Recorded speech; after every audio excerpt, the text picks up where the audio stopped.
I used to think the worst thing that could happen at an RV park was bad Wi Fi, or maybe a neighbor who ran their generator too loud. I thought fear was something you left in the cities, where car alarms echoed through concrete canyons and people glanced over their shoulders walking home at night. I thought camping, especially in a classic Volkswagen, was about peace, about getting away from the noise. I thought wrong. It was the summer of last year, June, when the heat hadn't quite choked the air yet, but you could feel it waiting just over the horizon. My partner Ellie and I had been on the road for about 3 months by then, one of those long, wandering trips we always talked about doing, but never had time for until we quit our jobs. We were both in our early 30s, still young enough to feel like life would catch us when we fell, but old enough to start wondering how many times we could test that theory. We'd been staying mostly at state parks, scattered boondocking spots, sometimes the odd parking lot or fairground when funds got low. But this time, we booked something more official, a full-service RV park in northern Arizona. On the map, it looked like a decent place. Not fancy, but shaded, remote, and well-reviewed. Private spaces, showers, electricity. They even had a little pond stocked with fish. It was called Shadow Pines Campground, and if that name sounds like a setup for a bad horror movie, yeah, I thought the same thing. But when you're chasing stars in solitude, a place that isn't overrun with influencers and Instagram hashtags is a welcome find. We rolled in on a Wednesday afternoon after hours of winding through dusty back roads and scrub brush that shimmered under the sun. The Welcome Center was a small A-frame building, the kind that always smells faintly of mildew and air freshener. A middle-aged woman with salt-colored hair greeted us. No name tag, just a worn flannel shirt and a stiff smile that didn't quite reach her eyes. "You're the ones in the Volkswagen, right?" she asked. Her voice was low and rasped, like she'd smoked every day since the Reagan years. "That's us," Ellie said, her usual brightness softening the edge of my growing unease. The woman nodded, handed us a map of the grounds, and pointed to our spot. "You're in Site 17, back corner. Real quiet out there."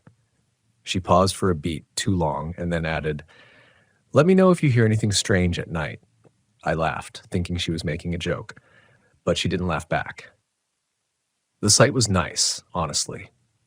Nestled beneath a crooked pine tree that looked like it had been twisted by some great, invisible hand.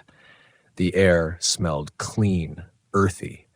There were only 2 other campers on our loop, an elderly couple in a bulky fifth wheel across the gravel path, and a man in a sleek black Sprinter van parked 4 spots down. He never came out, at least not that we saw. The first night was uneventful. We made tacos on the portable stove and sat in the folding chairs, watching the sun disappear behind the trees. The stillness was thick, a kind of silence that made you hyper-aware of your own body.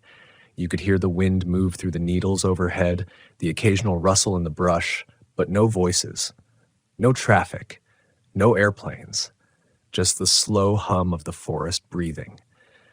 We slept with the windows cracked open, letting the cool night air drift through the van. And maybe that's why I heard it so clearly, just past 3 a.m. A knock, not on the van, not exactly. It was more like a tapping sound, sharp, fast, rhythmic. I sat up instantly, instinct flaring before my brain could offer a rational explanation. Ellie stirred beside me, mumbling something about a raccoon, but I wasn't convinced. It didn't sound like an animal. It sounded intentional.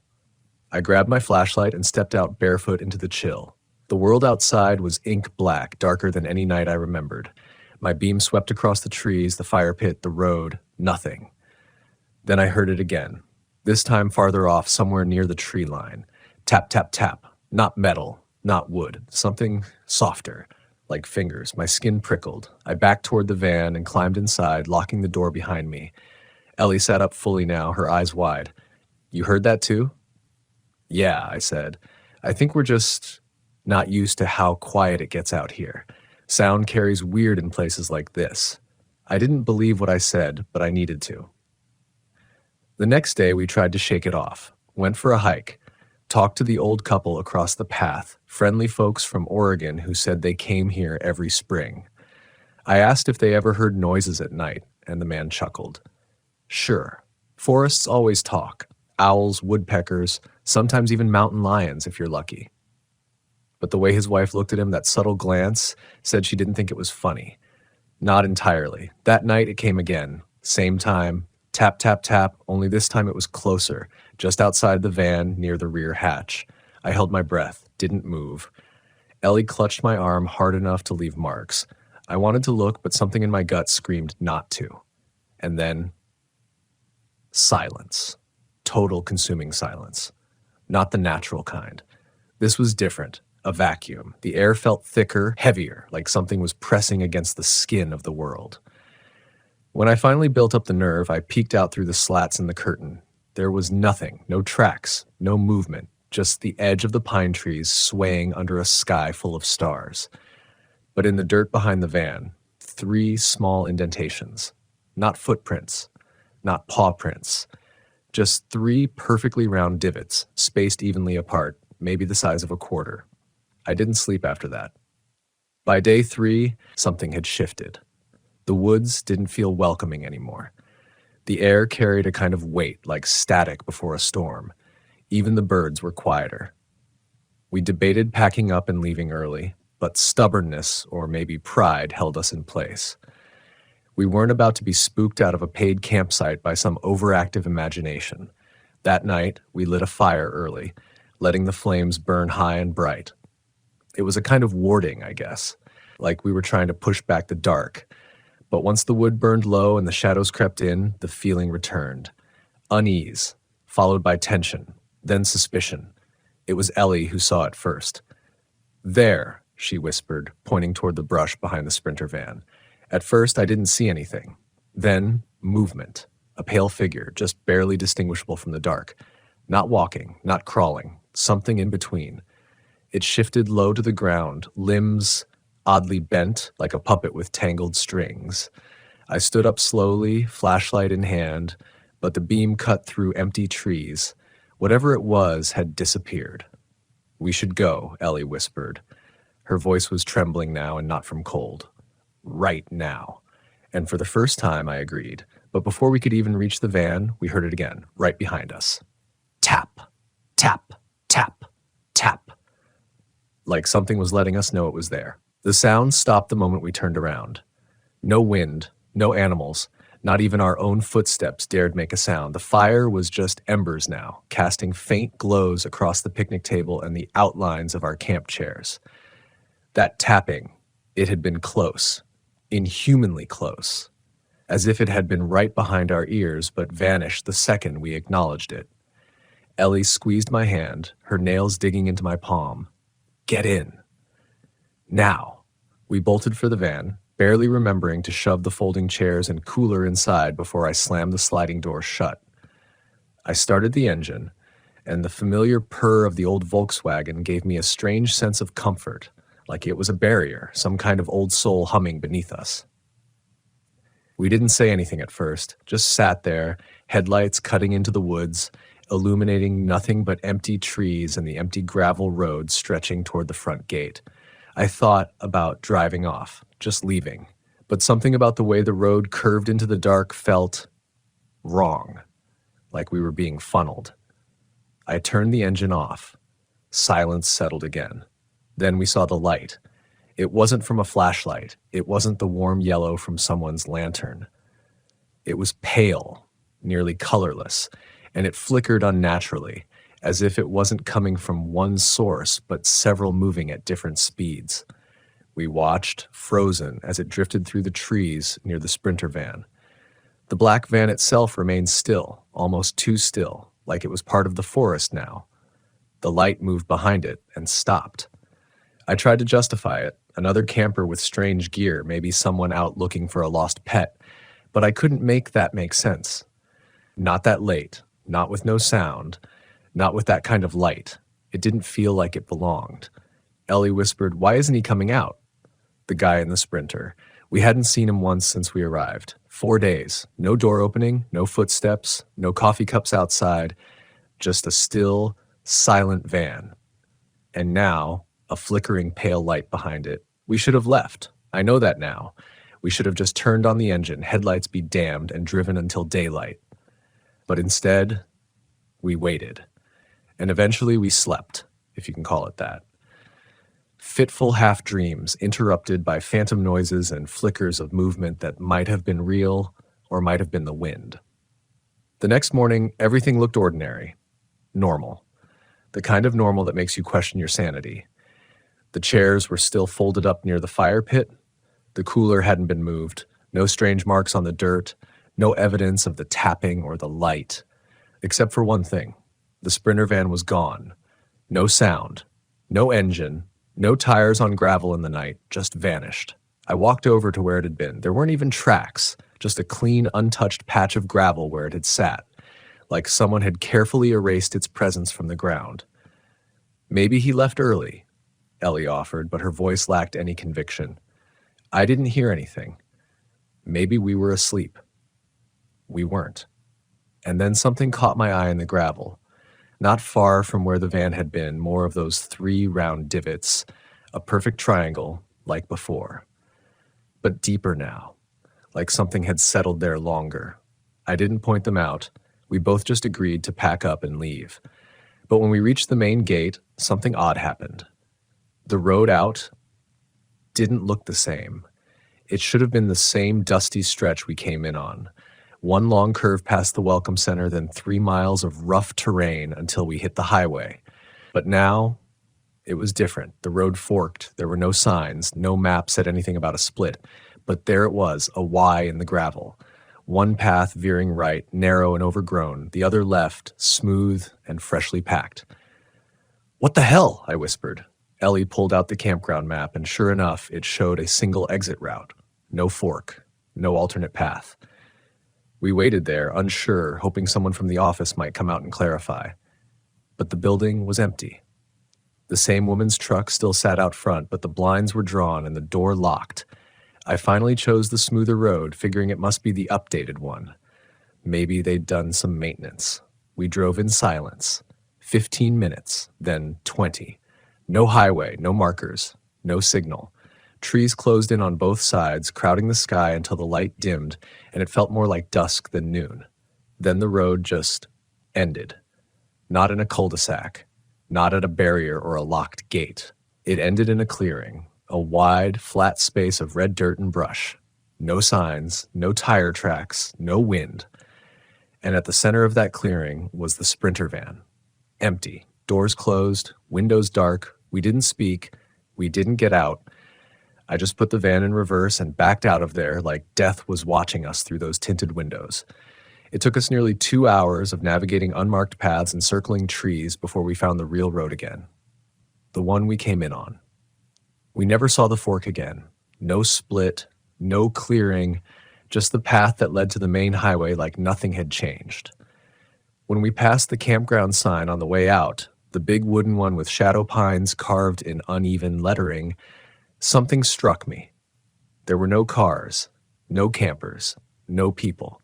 The place was empty, like it had been waiting for us to leave. We didn't talk about it for days. When we finally made it out and pulled into a real gas station, the kind with flickering overhead lights and a grimy bathroom that still somehow felt like a sanctuary, I realized my hands were still trembling. Ellie didn't want to get back in the van, not right away.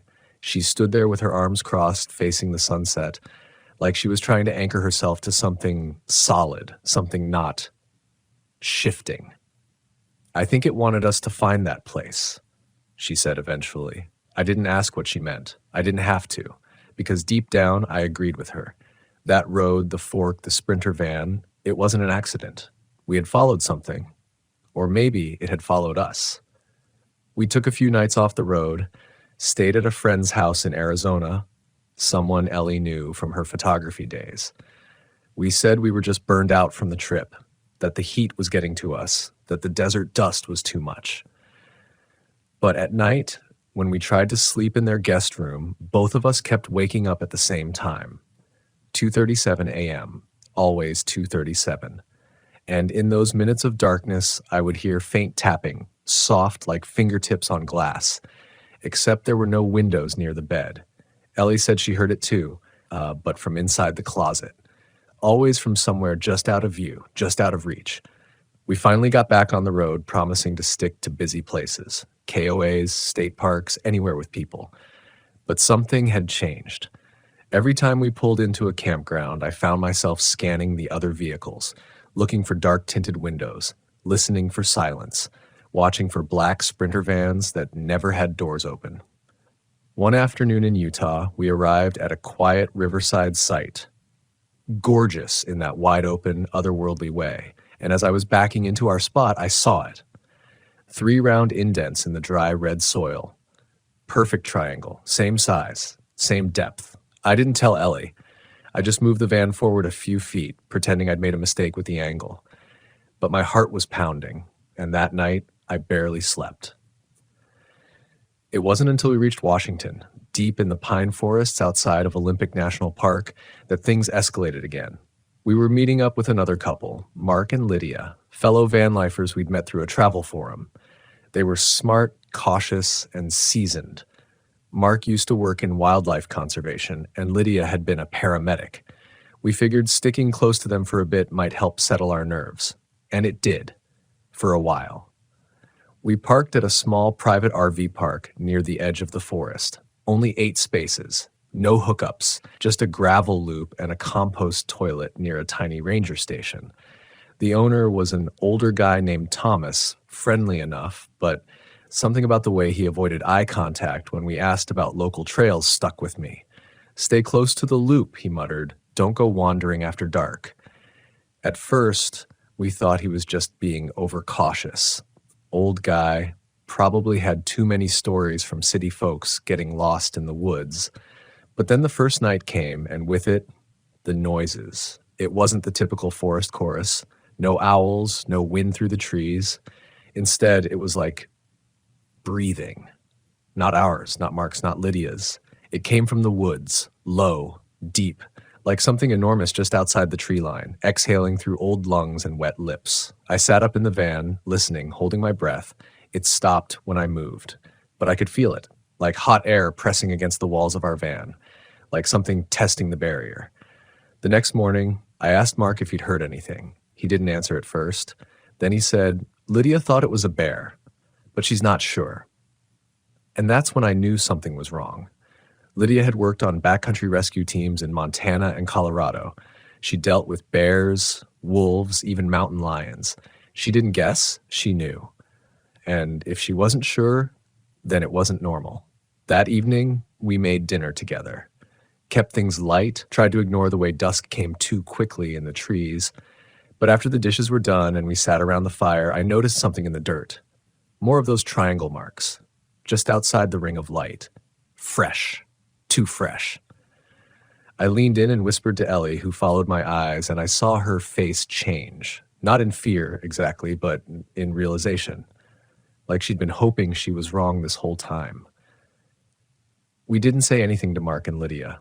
Not yet. Not until we were sure. But that night, the breathing came back. This time it circled the camp. You could feel the shift in pressure, like being underwater when something big swims near. Not visible, but undeniably present. At 3 a.m., we all ended up outside at the same time. Mark with a flashlight, Lydia gripping a metal baton, Ellie beside me in a flannel jacket that didn't quite hide how tense she was. We didn't say a word. We just stood there, 4 people surrounded by trees, and listened.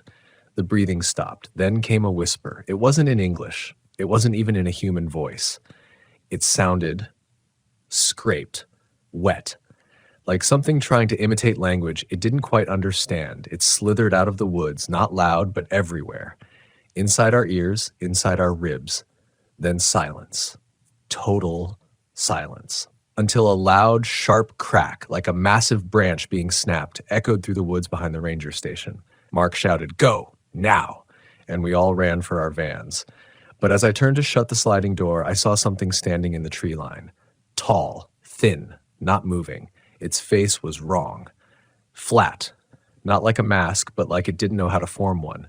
Its head tilted, slowly. Then it opened its mouth, impossibly wide, and made no sound at all. I slammed the door shut, and the breathing began again, all around us. We didn't sleep that night. We kept the lights off and waited, trapped the lights off and wait ends, listening to the sound of something large, something wrong, circling the camp like a predator studying its prey. There were no more voices, no more cracked branches, just that horrible, rhythmic breathing. It would grow louder, closer, until it felt like it was just outside the window. Then silence.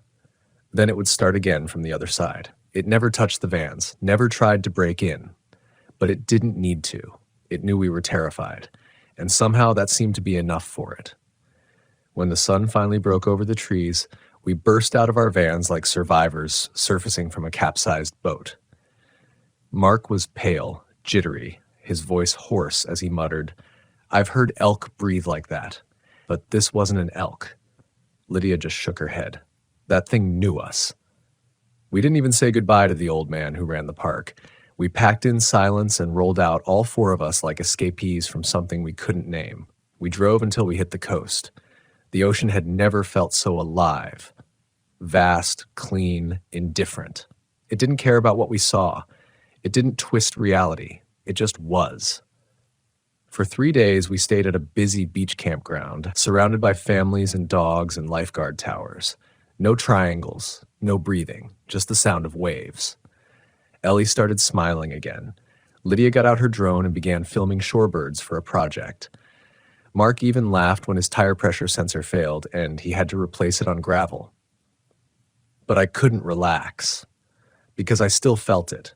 The feeling like something was waiting for me to let my guard down, like something had followed us, not in form, but in memory, in the crack between who I was and who I had become since Shadow Pines. And then something happened that broke everything again. It was 4:18 in the morning. I was awake, hadn't really been asleep. Something had tugged me out of the fog, a sensation, not a sound, a pressure, like a rope slowly tightening around my chest. I opened the side window. The beach was empty. The moon hung above the water like a cracked porcelain plate, pale and heavy. The tide was low, and I could hear the waves dragging over the sand like slow breathing. Then I noticed something by the edge of the water, a figure, standing motionless, facing the ocean, tall, thin. It didn't move. Not even when the wind picked up and sand blew across its legs. It didn't sway. It just stood there, watching. I closed the window quietly, turned back to Ellie, still asleep, peaceful for once, and pressed my back against the wall of the van like it could protect me from whatever that was. When I looked again, it was gone. Not walked away, not faded, gone. I never told her about that night. I didn't want to take that piece away from her. But I started noticing little things again. Marks in the sand that didn't match any prints. The sound of something small tapping the van's undercarriage at night. A pine cone, perfectly clean, no sap, placed on the windshield one morning even though there weren't any pine trees for miles. It was happening again. Or maybe it had never stopped. We parted ways with Mark and Lydia a week later, promising to meet up again in Oregon. But we both knew we wouldn't.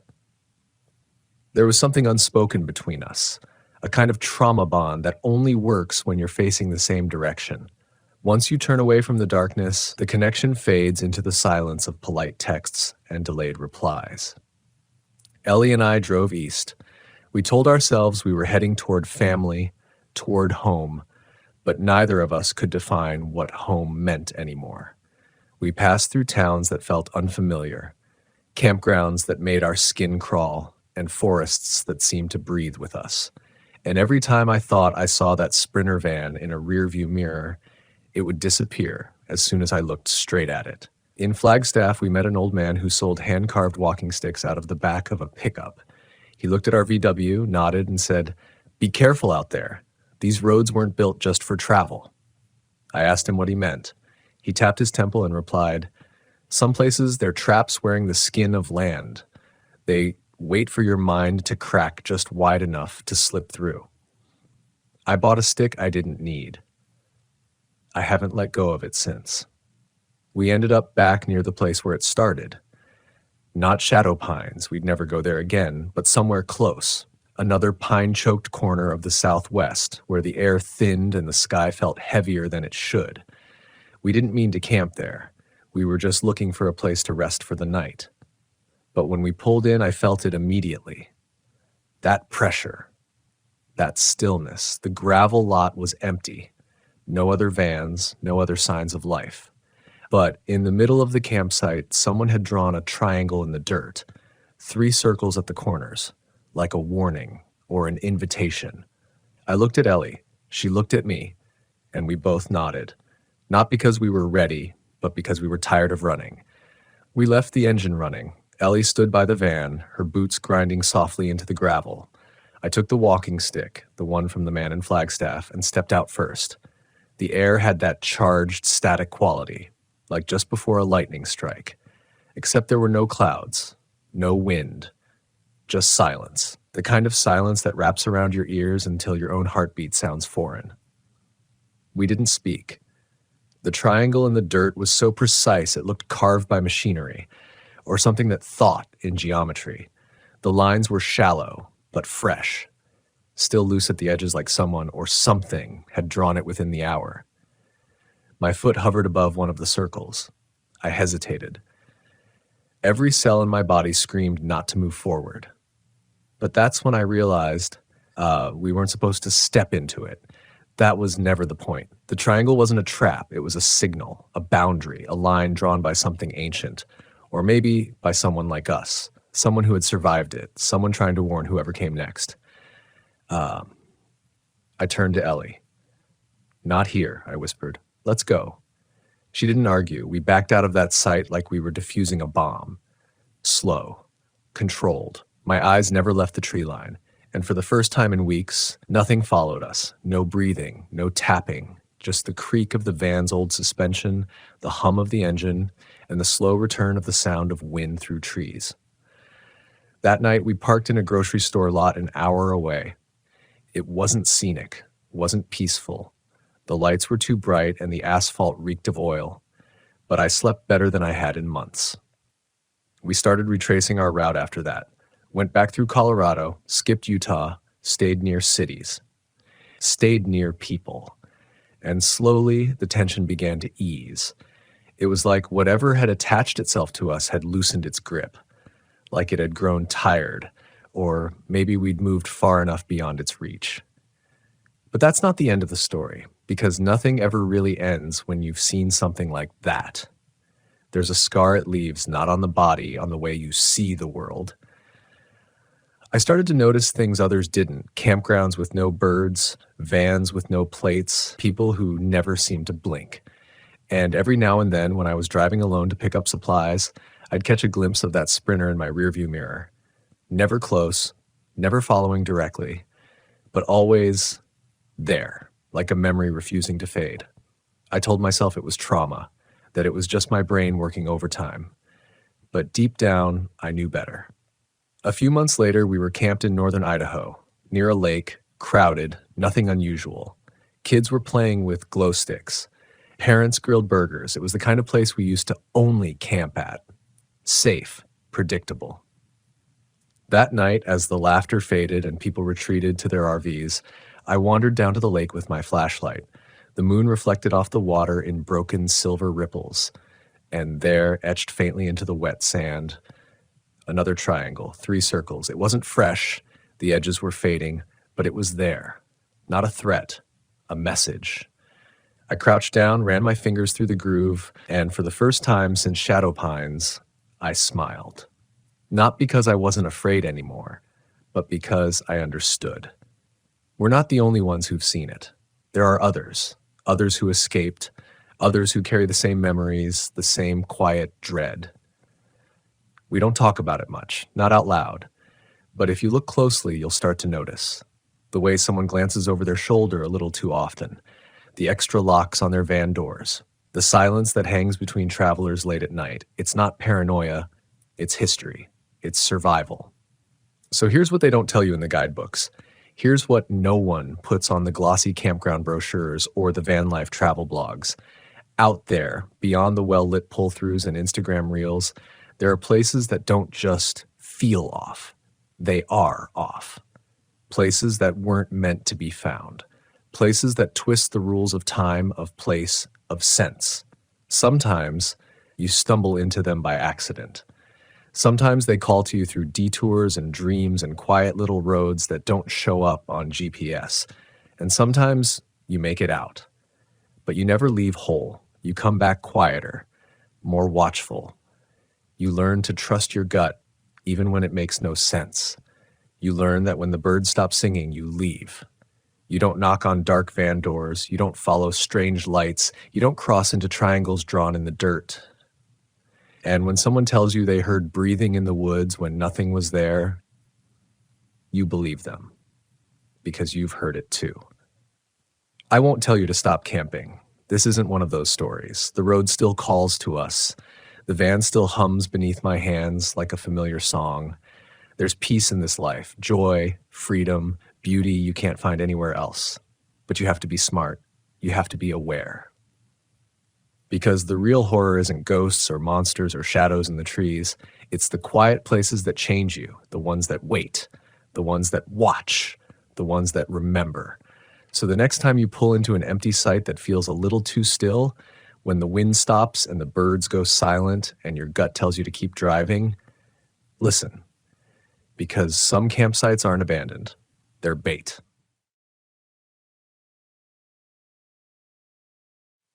I didn't grow up camping. My parents were the resort and room service type, allergic to dirt and silence, preferring concrete towers over pine trees. So when I bought my old Volkswagen Westfalia at 31, packed my life into it, and headed west toward the campgrounds of America, I thought I was running toward freedom. It didn't feel like a midlife crisis. It felt like a cleansing, like finally doing something right. But no one warns you that freedom sometimes looks like isolation. No one tells you how fast awe turns to fear when you're alone in the dark with nothing but a lantern and your own thoughts. They don't tell you the places we call public lands hold stories that don't make it onto maps. I started collecting those stories the same way someone might collect rocks or feathers. At first, they were just things I heard, whispers from neighboring campers, uneasy glances when I asked the wrong questions.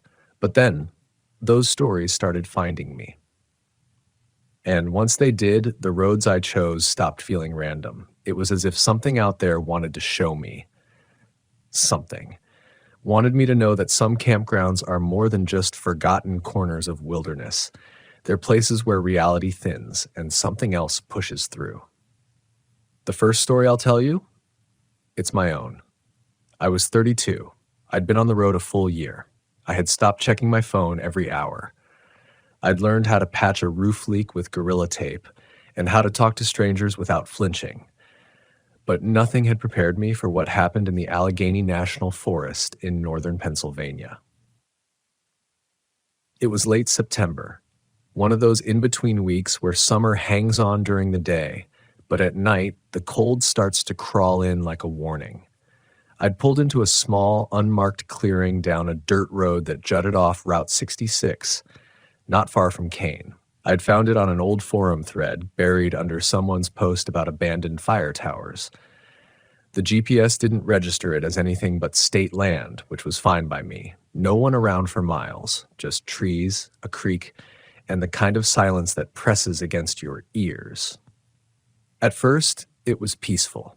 I parked beneath a stand of old hemlocks. The van's windows fogged up from my cooking, and I watched the steam curl while stirring a pot of instant chili. A few birds called in the distance, but mostly it was still. Too still, actually. I didn't register it at the time. I just felt my shoulders tighten like my body knew something I didn't. The kind of stillness where even the wind seems like it's holding its breath. That night, I didn't light a fire. I didn't feel like it. That's what I told myself, anyway. Truth was, something about the air didn't sit right, like it didn't belong to me. I crawled into the Westfalia around 9 to zip myself into my sleeping bag and listen to the forest. But the forest didn't talk back. No bugs, no owls, not even a squirrel in the brush. It was like the world outside the van had shut off. At 2:13 a.m., I woke up to the sound of knocking. Not on the door, on the window, the one by my feet. 3 knocks. Not frantic, not loud, just purposeful. I shot upright, heart slamming in my throat. My hand reached for the pepper spray I kept under the pillow, and I froze. Another knock, same cadence, 3 times. The van's curtains were drawn.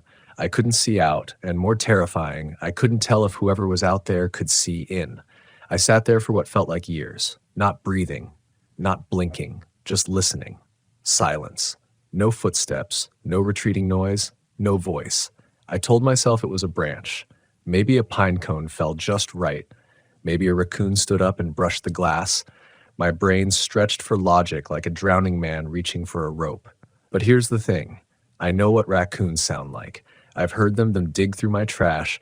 I've heard branches slap against the roof during windstorms. This wasn't that. This was intent. Eventually, I passed out from exhaustion, adrenaline fried. But the next morning, something had changed. The forest wasn't silent anymore. It was angry. The birds were back, but their calls were sharp, frantic.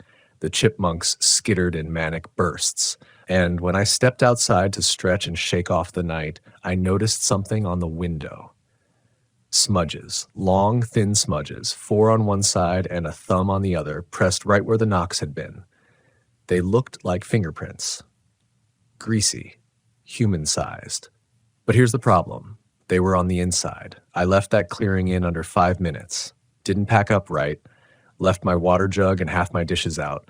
Just gunned the engine and drove, hands shaking so hard I could barely keep it between the trees. I didn't stop until I hit a Shell station 30 miles south, parked in plain view under a floodlight, and didn't sleep again that night. It was the first time I felt truly watched. Not the way you feel in a city, like someone might be scoping your valuables. I mean something deeper, older, like the forest itself had eyes. And that knocking, I wasn't the only one who'd heard it. 2 days later, in a KOA just outside Pittsburgh, I met a couple in a faded Airstream who saw the fear still clinging to my face. The woman, Mary, asked if I was okay. I told her everything, half expecting her to laugh. She didn't. She looked at her husband, then told me something that still echoes in my head. That place has stories, she said. Not ghost stories. Not the kind you tell kids. Real stories. About people who camp alone and wake up with things moved, or find animal bones placed in patterns around their fire pit. Sometimes they hear a woman crying. Sometimes it's a child laughing. But no one ever finds anyone. I asked if she'd ever been there. No, she said. We don't go near Allegheny. Later that night, I searched more deeply than I had before, dug past travel blogs and tourism pages, found Reddit threads, old forest ranger forums, conspiracy blogs with blinking ads and terrible grammar. But beneath all that noise, there was a signal. Other people had seen things, heard things, and not just in Allegheny. The more I looked, the more I realized how often it happened in national forests, in forgotten corners of Bureau of Land Management land, in those free campgrounds people brag about on Instagram. Something lives out there, or many things, and some of them don't want to be known. But what scared me most wasn't what I'd heard. It was that I knew I'd go back. Because once you touch the edge of something bigger than yourself, something old, buried beneath moss and fog and memory, you can't just forget it. You can't unsee it. So I kept driving, not away from it, but toward it, not consciously at first. I told myself I was just exploring the region, checking out the hidden gems people overlook. But deep down, I was looking for something. Trying to understand what had brushed up against my life that night in Allegheny, and why it hadn't done more than knock. A few weeks later, I found myself in West Virginia, tracing the outline of Monongahela National Forest, following roads that looped through mountains like a coiled rope. The forests there feel older than time, taller, darker, as if they remember every footstep. I parked near Spruce Knob one evening, after a full day of driving switchbacks in the fog. I hadn't planned to stop, but the van was overheating again. Typical. And a tiny Forest Service campground called Gandy Creek looked deserted enough for the night. Only 3 other campers there. One RV tucked far back near the creek, a tent pitched beside an old Subaru, and a woman in a beat-up road trek who looked like she'd been there for weeks, with folding chairs and tarps stretched out like a spiderweb between the trees. It was late October now. The leaves had turned and dropped, carpeting the forest in browns and oranges, muffling every step. The wind had a voice in those woods. It didn't howl. It whispered. Constant, like it was trying to tell you something you'd forgotten.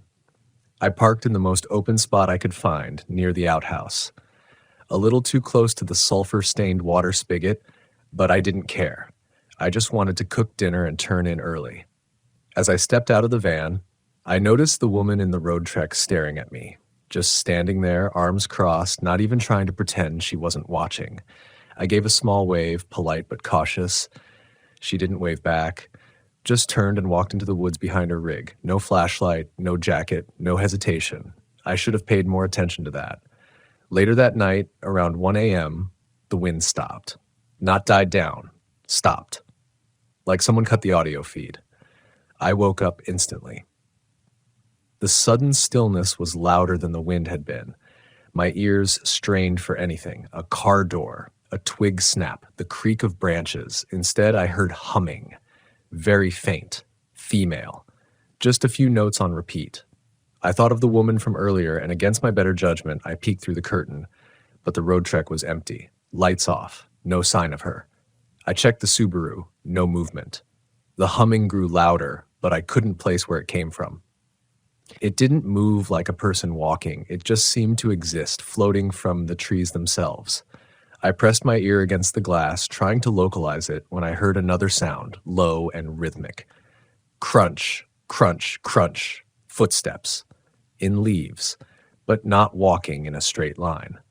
They circled the van, slow, deliberate, dragging a little like someone favoring one leg. My breath stopped. I reached for the pepper spray again. Useless comfort at this point, but my fingers needed something to hold. I waited for the knock. It never came. Instead, something brushed the back bumper, not a bang or a push, just a slight tap like someone placing a hand on it. Then silence. The humming stopped. The footsteps stopped. But something was still out there. I could feel it the way you feel someone staring at you through a crowd. My body knew, even if my eyes saw nothing. And then, clear as day, a voice. Right outside the driver's side window, "Why'd you stop?" A woman's voice. Familiar, flat. I didn't move. Couldn't. The van suddenly felt too thin, like the metal skin couldn't protect me from whatever was breathing just inches away. I stayed that way until dawn, eyes wide, limbs stiff, listening for the voice again, but it never came back. When morning finally smeared itself across the treetops, I stepped outside, shaking, exhausted. The woman's van was gone. No tire marks, no footprints. Just an empty patch of dirt where she'd been parked, the grass flattened and damp. I asked the couple in the tent if they'd seen her leave. They said no. Said they hadn't heard a thing all night. That's when it started to sink in. Whatever had visited me that night, it hadn't wanted to hurt me. It wanted me to question reality, to feel what it feels like to be unmoored, to sit with fear without knowing its shape.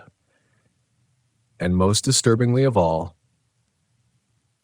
to see how much of it I could tolerate before breaking. Because fear doesn't always crash through the window screaming. Sometimes it tiptoes up in the dark, hums to you like an old lullaby, and waits for you to notice.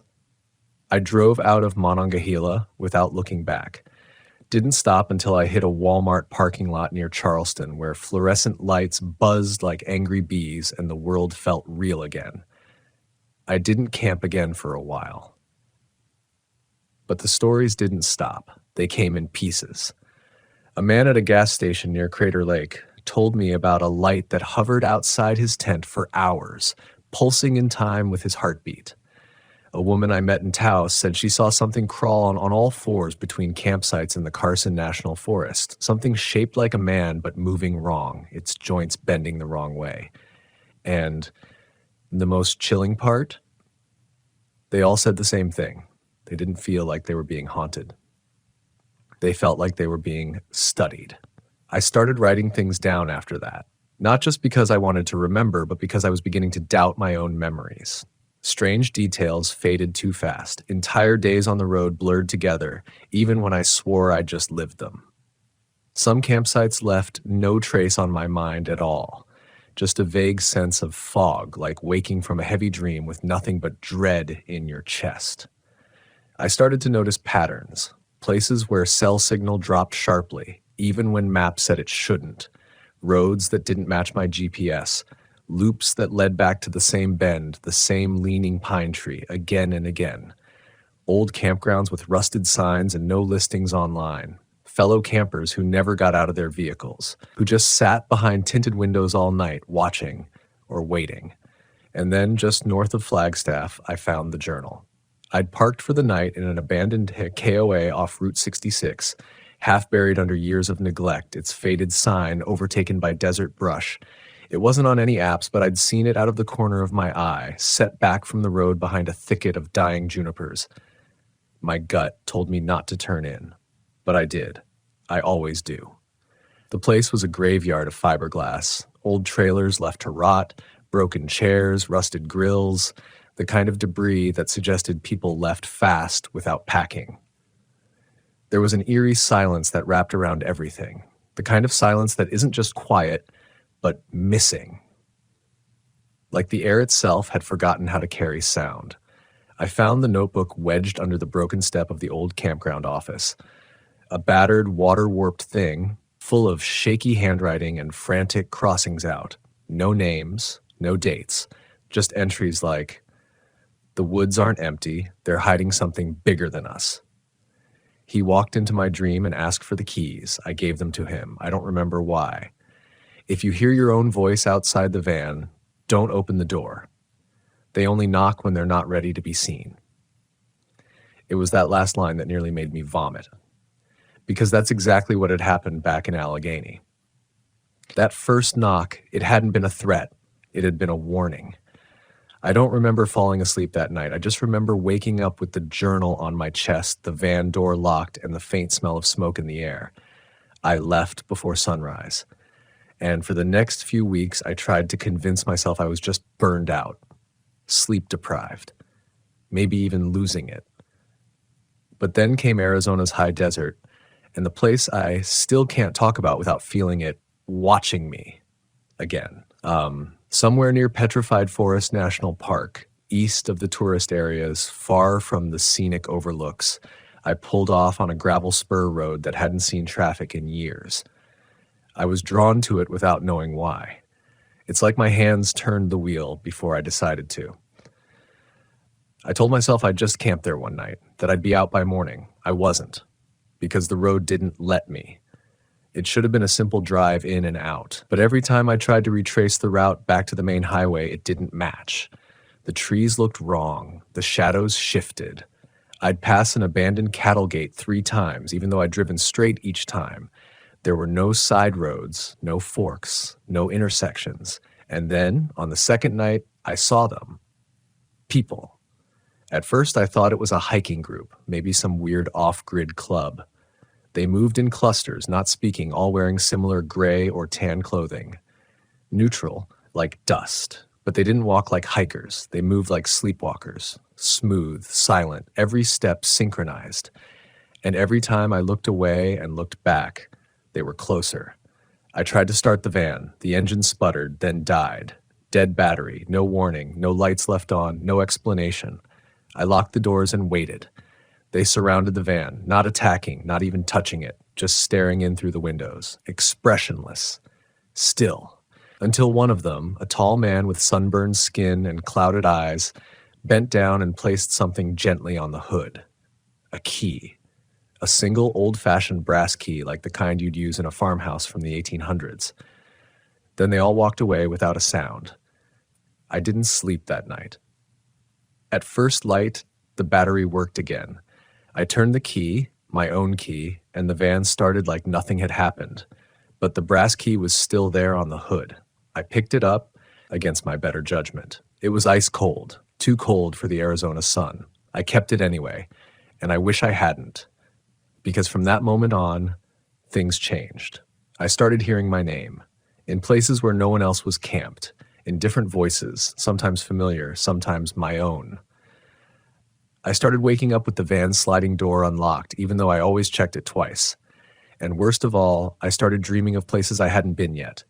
Specific trees, broken fences, a rusted swing set deep in a pine forest, and then, weeks later, I'd find them, exactly as I dreamed them.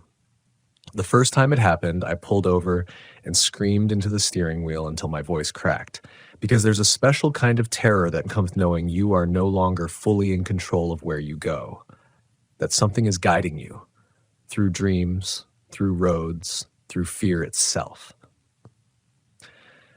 And I don't know if it's trying to protect me or lead me somewhere I won't come back from. I tried to fight it, started sticking to KOAs again, places with kids riding scooters and boomers in lawn chairs, places with floodlights and trash pickup and office clerks who gave you a receipt and a campground map with the too many rules printed on it. The safety of structure. But even there, I wasn't safe from the dreams. One night at a KOA near Durango, I woke up with my hands pressed against the inside of the windshield. I hadn't climbed up there. I sleep in the back, behind blackout curtains.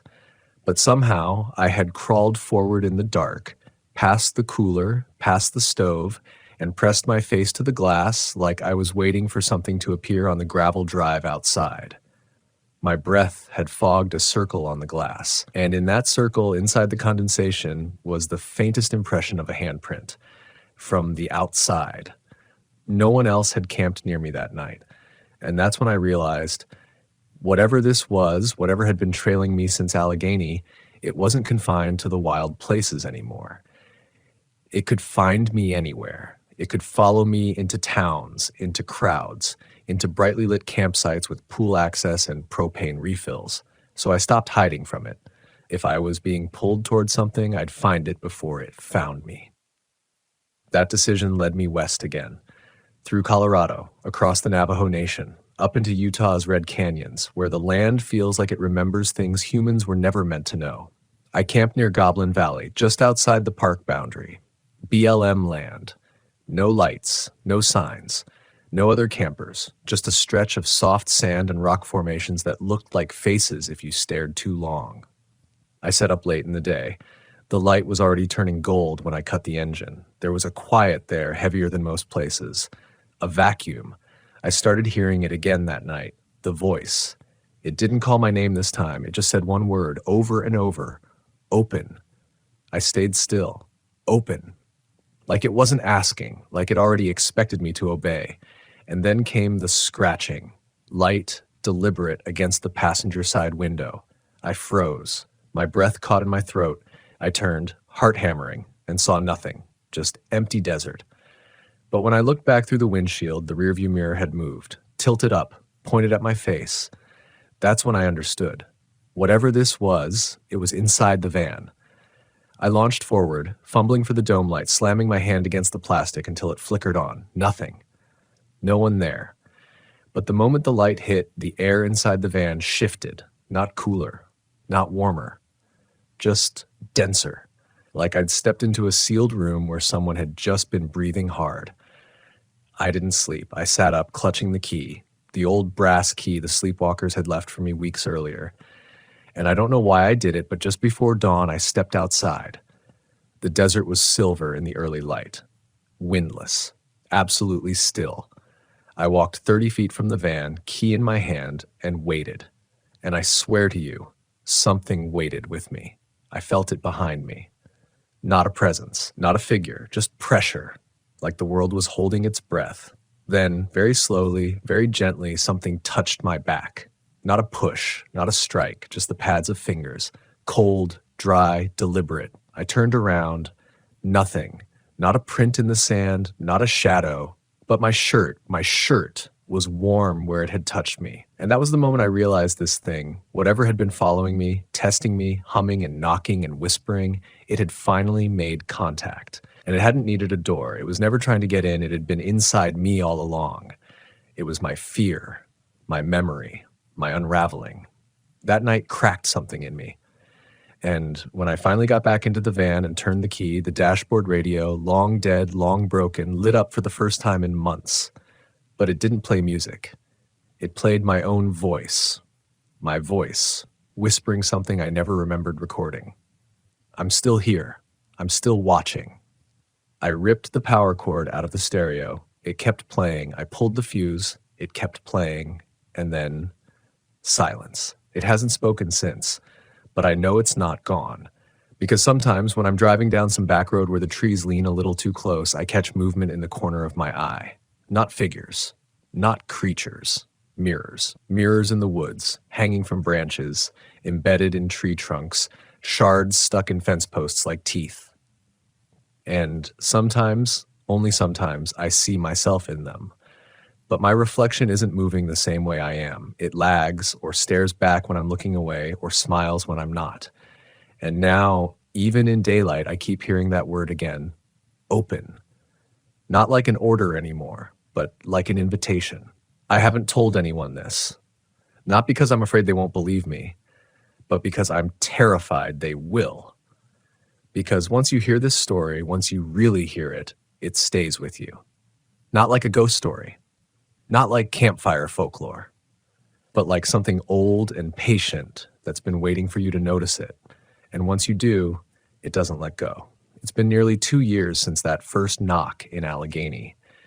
And I've camped in over 40 states now, some of the most beautiful, breathtaking places in America. Big Sur Glacier, the Tetons. I've stood under the northern lights in Montana. I've fallen asleep to coyotes singing through the scrub of West Texas. But it doesn't matter where I go anymore. Every place has a crack in it. And it's through that crack that something else watches. The rules are shifting. What used to feel like coincidence now feels like choreography, like I'm being moved, herded, by something that knows the shape of my fear better than I do.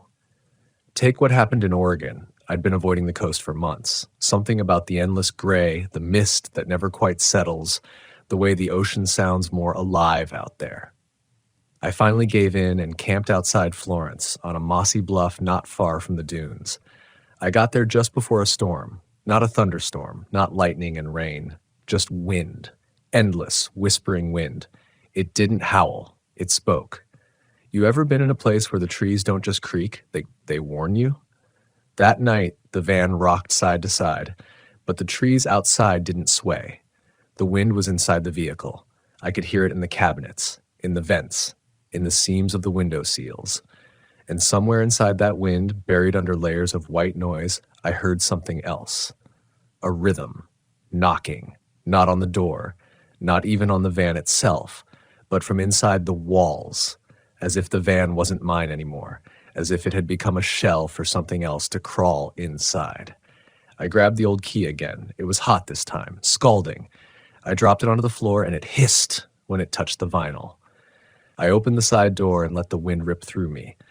My hair, my shirt, the maps taped to the ceiling, they all lifted, and for a second it felt like gravity loosened.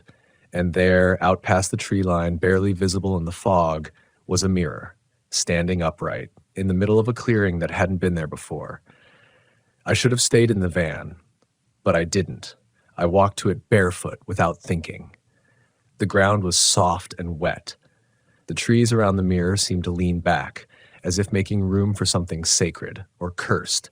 And when I looked into the glass, I didn't see myself. I saw the van, from above, like a drone shot, still, waiting, with the door wide open. I turned around fast, but there was no mirror behind me anymore. Just trees, just silence, just my own breath shaking in my chest like a broken metronome. I ran back to the van, slammed the door, threw the key out the window into the woods. And for the first time in this whole journey, I begged whatever it was to leave me alone. Not with words, with tears, with silence, with surrender. But silence, I've learned, is just permission. That night, I dreamed I was back in Allegheny. Not the same campground, not exactly, but it was the same feeling, the same fog, the same soundless dark.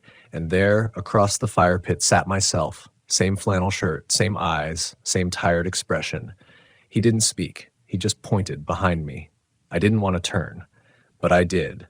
And what I saw wasn't a creature, wasn't a ghost, wasn't a monster. It was a door, standing alone, in the middle of the woods, old wood, Rusted handle, slightly cracked open, just enough to see nothing on the other side. Just black.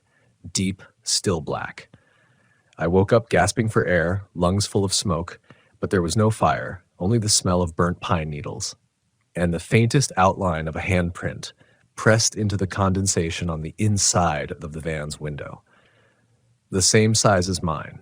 That was 4 weeks ago.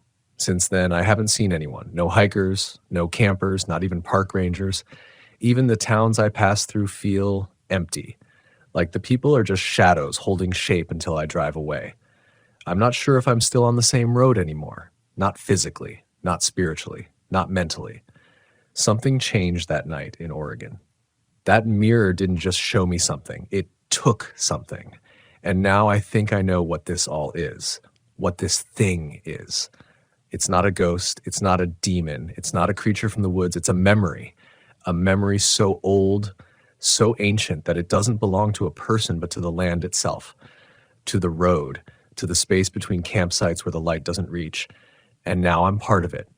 Now it remembers me. I've stopped using GPS, not by choice really. It just stopped working.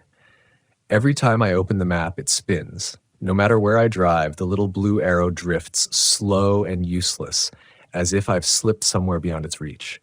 Even the compass on my dash has started to betray me. It twitches, rattles, then points toward nowhere. Places where there's no road, no trail, no anything. At first, I thought it was just a mechanical issue. Old van, after all. But then I realized something unsettling. The van itself still runs fine. No sputtering, no electrical issues, no dead battery, no mechanical failure. It's only the guidance systems that fail. As if whatever's out here with me doesn't want me to know where I'm going. Because I'm not lost. I'm being guided. Every strange detour I've taken has led to the same kind of place. Silent, remote, forgotten by time. Places with no birdsong. Places where even the moss feels dry. Where fire doesn't crackle, it fizzles like it's afraid to draw attention. I pull into these places not because I choose to, but because I feel compelled to. Like something in me is saying, this is the place. This is the next door. The last one was in northern Arizona. High elevation, ponderosa pine country. I'd followed a narrow dirt road for hours, past old mining ruins and abandoned homesteads with half-collapsed roofs. There were no tire tracks, no recent signs of life. Just one narrow path lined with yellow grass and brittle shrubs, the kind that snap like bones when you step on them. And at the end of the road, just as the sun dipped behind the ridge, was a clearing, perfectly round, flat, silent, too perfect. I cut the engine, got out, didn't hear a single thing. Not a breeze, not a cricket, not even the sound of cooling metal from the van's engine. The whole world was listening, and then without any warning, I felt it again. That pressure behind me, no footsteps, no breath, just presence. I turned around. There was a man standing at the edge of the trees, not moving, not threatening, just watching. He wore a parka, stained at the hem, tan pants, and he had no shoes. His feet were black with dust. But his eyes, they weren't blank. They were too focused for that. Too awake. I didn't say a word. Neither did he. He raised his hands slowly, not a wave, just a lift, palm facing me, and then he pointed to the dirt behind me. I turned again, and there it was, another door. This one was smaller, half buried, the top of the frame barely sticking up from the packed soil like something once underground had started to claw its way out. I didn't touch it, not yet. I walked around it, circled it. But every angle looked the same, just that warped old wood and a rusted handle, smeared with something too dark to be dirt. The man was gone when I turned back. No trail, no sound, no breath in the trees. Just absence. I went back to the van and sat for a long time, staring at that half-buried door through the windshield, and I asked myself the question I've been avoiding since this whole thing began. What if the reason this thing keeps finding me is because I never closed the first door? Back in Allegheny, when I heard the knocking, when I let that sleepwalker reach the van, when I took the key, when I followed the whispers, I never turned it away. Not really. I opened something, And I've been driving through its halls ever since. These forests, these bluffs, these dry canyons, they aren't random. They're rooms, corridors in something much larger than we understand. Some people live their whole lives on the main floor, under the lights with maps and signs and trails that loop back to themselves. But some of us take a wrong turn. And the moment you do, the floor creaks. Something hears, and the house shifts. That's what this journey has become. Not a vacation, not freedom, not the open road, but a descent. And that night, staring at that half-buried door, I finally understood there's only one way out. I didn't sleep that night. I didn't even pretend to. I just sat in the driver's seat with my hands wrapped around the steering wheel like a lifeline, staring at that door. I couldn't feel my fingers. Not from cold, from something deeper, like I was fading. Like the world around me was drawing breath and I was the exhale. And somewhere between midnight and dawn, I made the choice, not with courage, not with clarity, just resignation. I stepped outside, barefoot, like the man I saw. Maybe I thought of it everything like he did, I'd understand, or maybe I'd be spared. The dirt was cold, the world was gray, and that door, that cursed, ancient-looking thing, looked smaller now, not physically, but emotionally. It didn't loom, it waited. I dropped to my knees and brushed the dust from its edge. No symbols, no runes, no marks, just old, damp wood and a handle that looked more like bone than metal. I reached for it and stopped, not from fear, but from certainty, because I realized in that moment that the door wouldn't open outward, it would open inward, into me. Because this wasn't about a haunting, it was about a homecoming, a return to something my soul had been circling for years, pretending it was just wanderlust, just exploration, just a road trip. But deep down, I'd always known I wasn't running away, I was trying to remember, and this door was memory incarnate. So I gripped the handle and pulled. It didn't creak, it didn't groan, it didn't scream, it just opened. And what I saw, I don't have words for it, not because it was beyond description, but because it was familiar. It was a hallway, my hallway, from a childhood house that burned down when I was 12, but older, darker, more worn. The paint was peeling, the carpets soaked with black water, the smell of scorched insulation, mold, and something feral pulsed from inside. And at the end of the hallway, there was another version of me, sitting on the floor, holding something in his lap. I stepped through, one foot, then the other. And as soon as both soles touched that rotted carpet, I heard it again. From behind me. The door had closed. I turned to face it, but there was no handle on this side. Only scratches, deep, desperate scratches, as if someone or something had been trying to get out. The other me stood up. He looked tired, wild, his eyes sunken but burning. He held something out. It was the key, that same black bent key from Allegheny, but it was wet now, dripping. I didn't want to touch it, but my hand moved anyway, and the moment I grabbed it, I remembered everything, every door I'd passed through, every forest that turned into a maze, every whisper I dismissed. It wasn't the land that was haunted, it was me. I was carrying this thing, feeding it, with every moment I tried to forget, with every town I didn't return to, with every friend I stopped calling. It wasn't chasing me, it was with me, always had been. And now, it wanted all of me.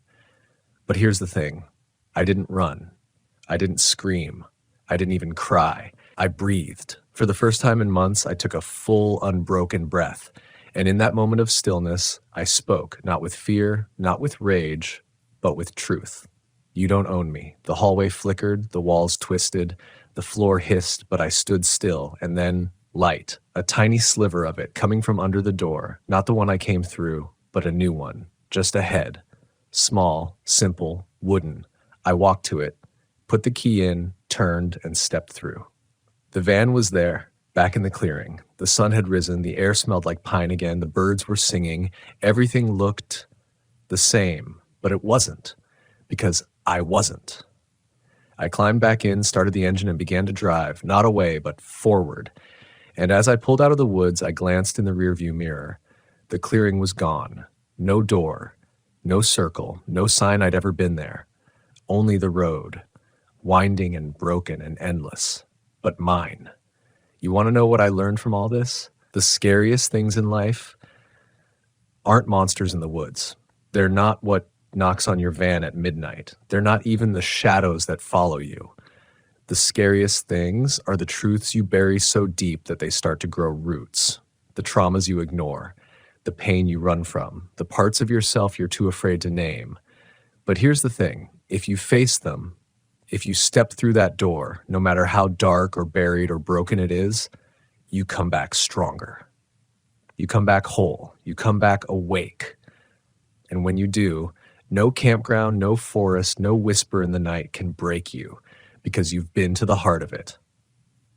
And you survived. So drive on, friend. Drive toward the cracks. And when the knocking comes again, don't run. Listen, because sometimes nightmares aren't there to haunt you. They're there to wake you up.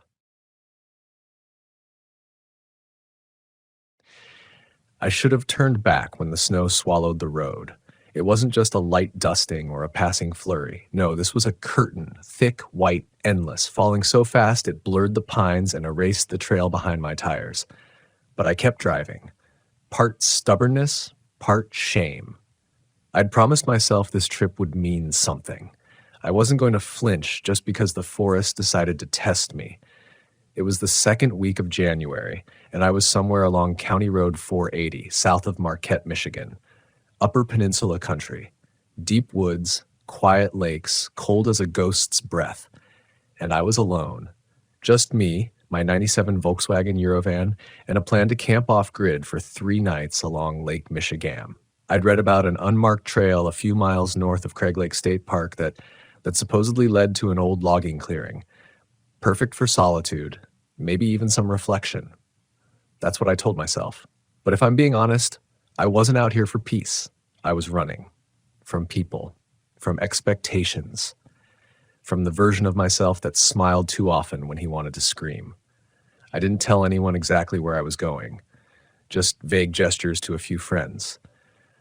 Somewhere remote, Michigan woods, off-grid for a while.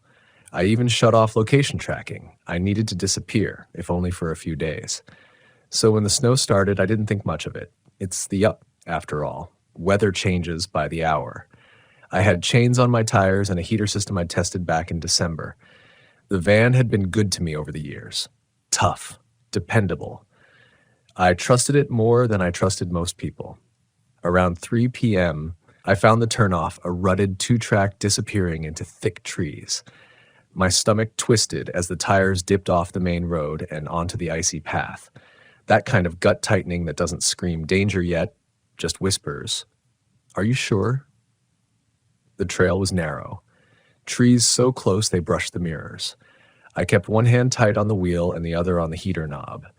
The van groaned, but it moved steady, slow, until the trees thinned out and revealed a flat clearing ringed by dark conifers, the snow untouched. That's where I parked, right in the center, surrounded by silence. I turned off the engine and the world went still. No wind, no birds, no distant hum of traffic, just snow falling like ash and the creak of old trees groaning under its weight. I stepped out, boots crunching into powder, breath fogging in front of me. I could feel the cold settling into my bones, crawling up through my sleeves, needling behind my ears. The air was sharp, bitter. But that wasn't the part that made me uneasy. It was the smell, or lack of it. No pine, no wood, no scent at all, like the forest was holding its breath. Still, I busied myself, set up the inside of the van for the night, cracked open a can of soup, lit a small propane heater, read a few pages from a beat-up novel, tried to act normal, but my ears were tuned for something else. Every groan of the trees, every shift in the snowpack outside made me glance up. By 8 p.m., it was pitch black, not just dark, blinding. I turned on the interior lights and zipped into my sleeping bag fully clothed, told myself the unease was just the isolation, the silence. I was halfway to sleep when I heard it. Not loud, not close, just a knock. 3 of them, faint, hollow. I sat up, heart thudding, listening. Nothing. I convinced myself it had to be snow dropping from the trees. Maybe a limb shifting under the weight. Trees make sounds in the cold, I reminded myself. It's normal.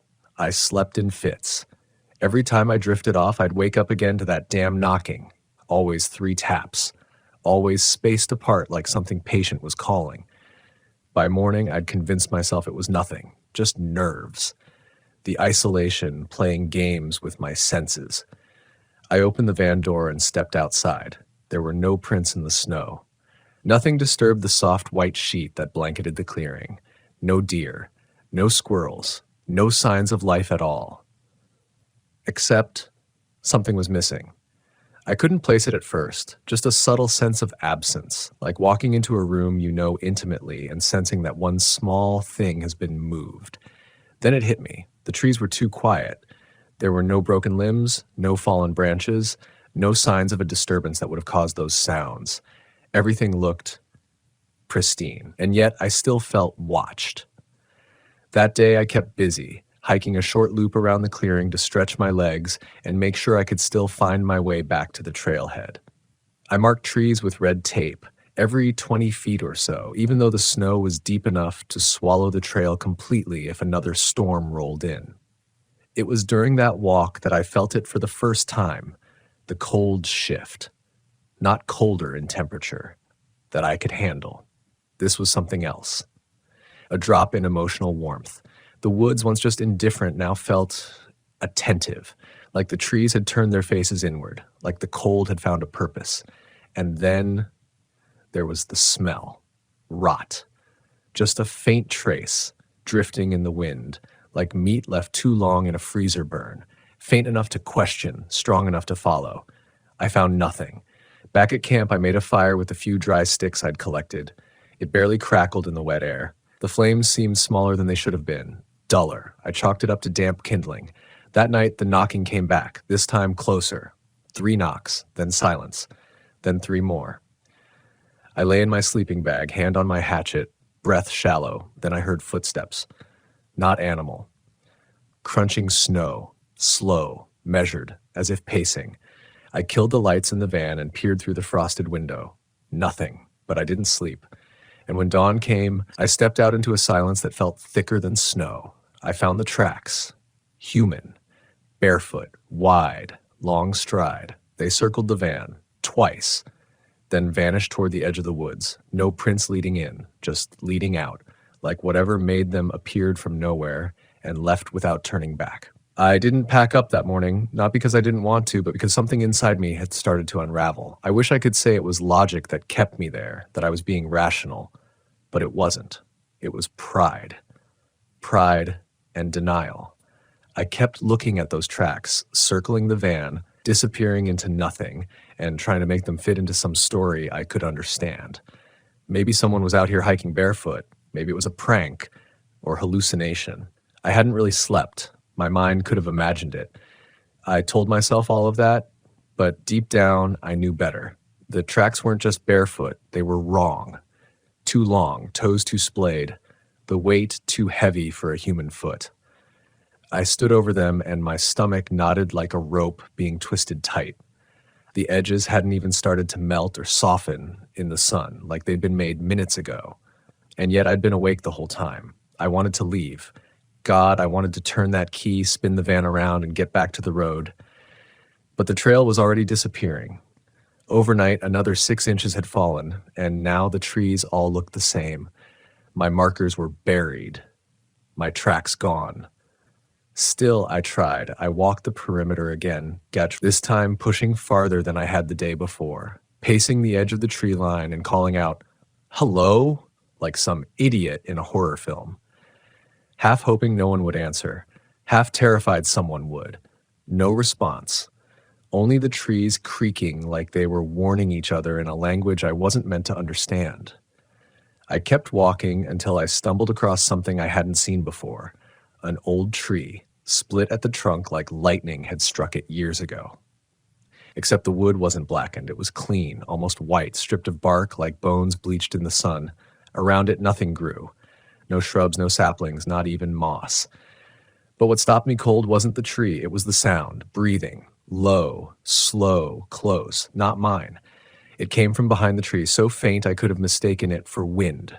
But it wasn't wind. Wind doesn't hold rhythm. Wind doesn't hold an exhale with restraint. I froze. My breath caught. I stood there for what felt like forever, then slowly backed away, never turning my back, never blinking. By the time I made it back to the van, my hands were shaking. That night, I didn't eat. I sat inside with all the lights off, every curtain drawn, my hatchet and flare gun clutched in my lap. The snow started again around 9 p.m., not just falling, but drifting sideways, pulled by a wind that didn't howl so much as it whispered. I could hear it now. The forest wasn't just silent, it was listening, and then came the knocks. 3, closer. Pause, 3 more. Right against the van's rear panel, I didn't move. Then the scratching started, long drags of something sharp against the driver's side window, slow, measured, taunting. I squeezed the hatchet, my knuckles were white. Then it spoke. A voice, not human, not quite animal. Something caught between them, raspy, like dry leaves across broken glass. It said my name, not a shout, a whisper, right outside the door. Daniel. I stopped breathing. My name isn't listed anywhere on the van. There's no license plate vanity, no stickers, nothing. Even the emergency ID inside the glove box is buried under a notebook. It said it again. Daniel? That's when I lost it. I grabbed the flare gun, threw the door open, and fired into the trees. Red light arced across the snow, a brief flash that painted the forest blood red. Nothing. No tracks. No shapes. Just snow falling harder now.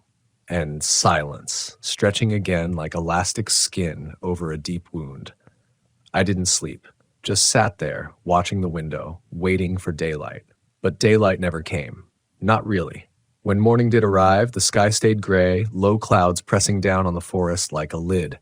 The kind of sky that doesn't let light through, just leaches the color from everything below. I tried the ignition. Nothing. Dead. Battery? Freezing? Or something worse? I checked the engine compartment. All looked fine. No signs of damage, but the battery had drained completely, like something had drawn every ounce of power while I slept. I was trapped, and I knew now, with a sick certainty, that whatever was out there didn't want me to leave. So I waited.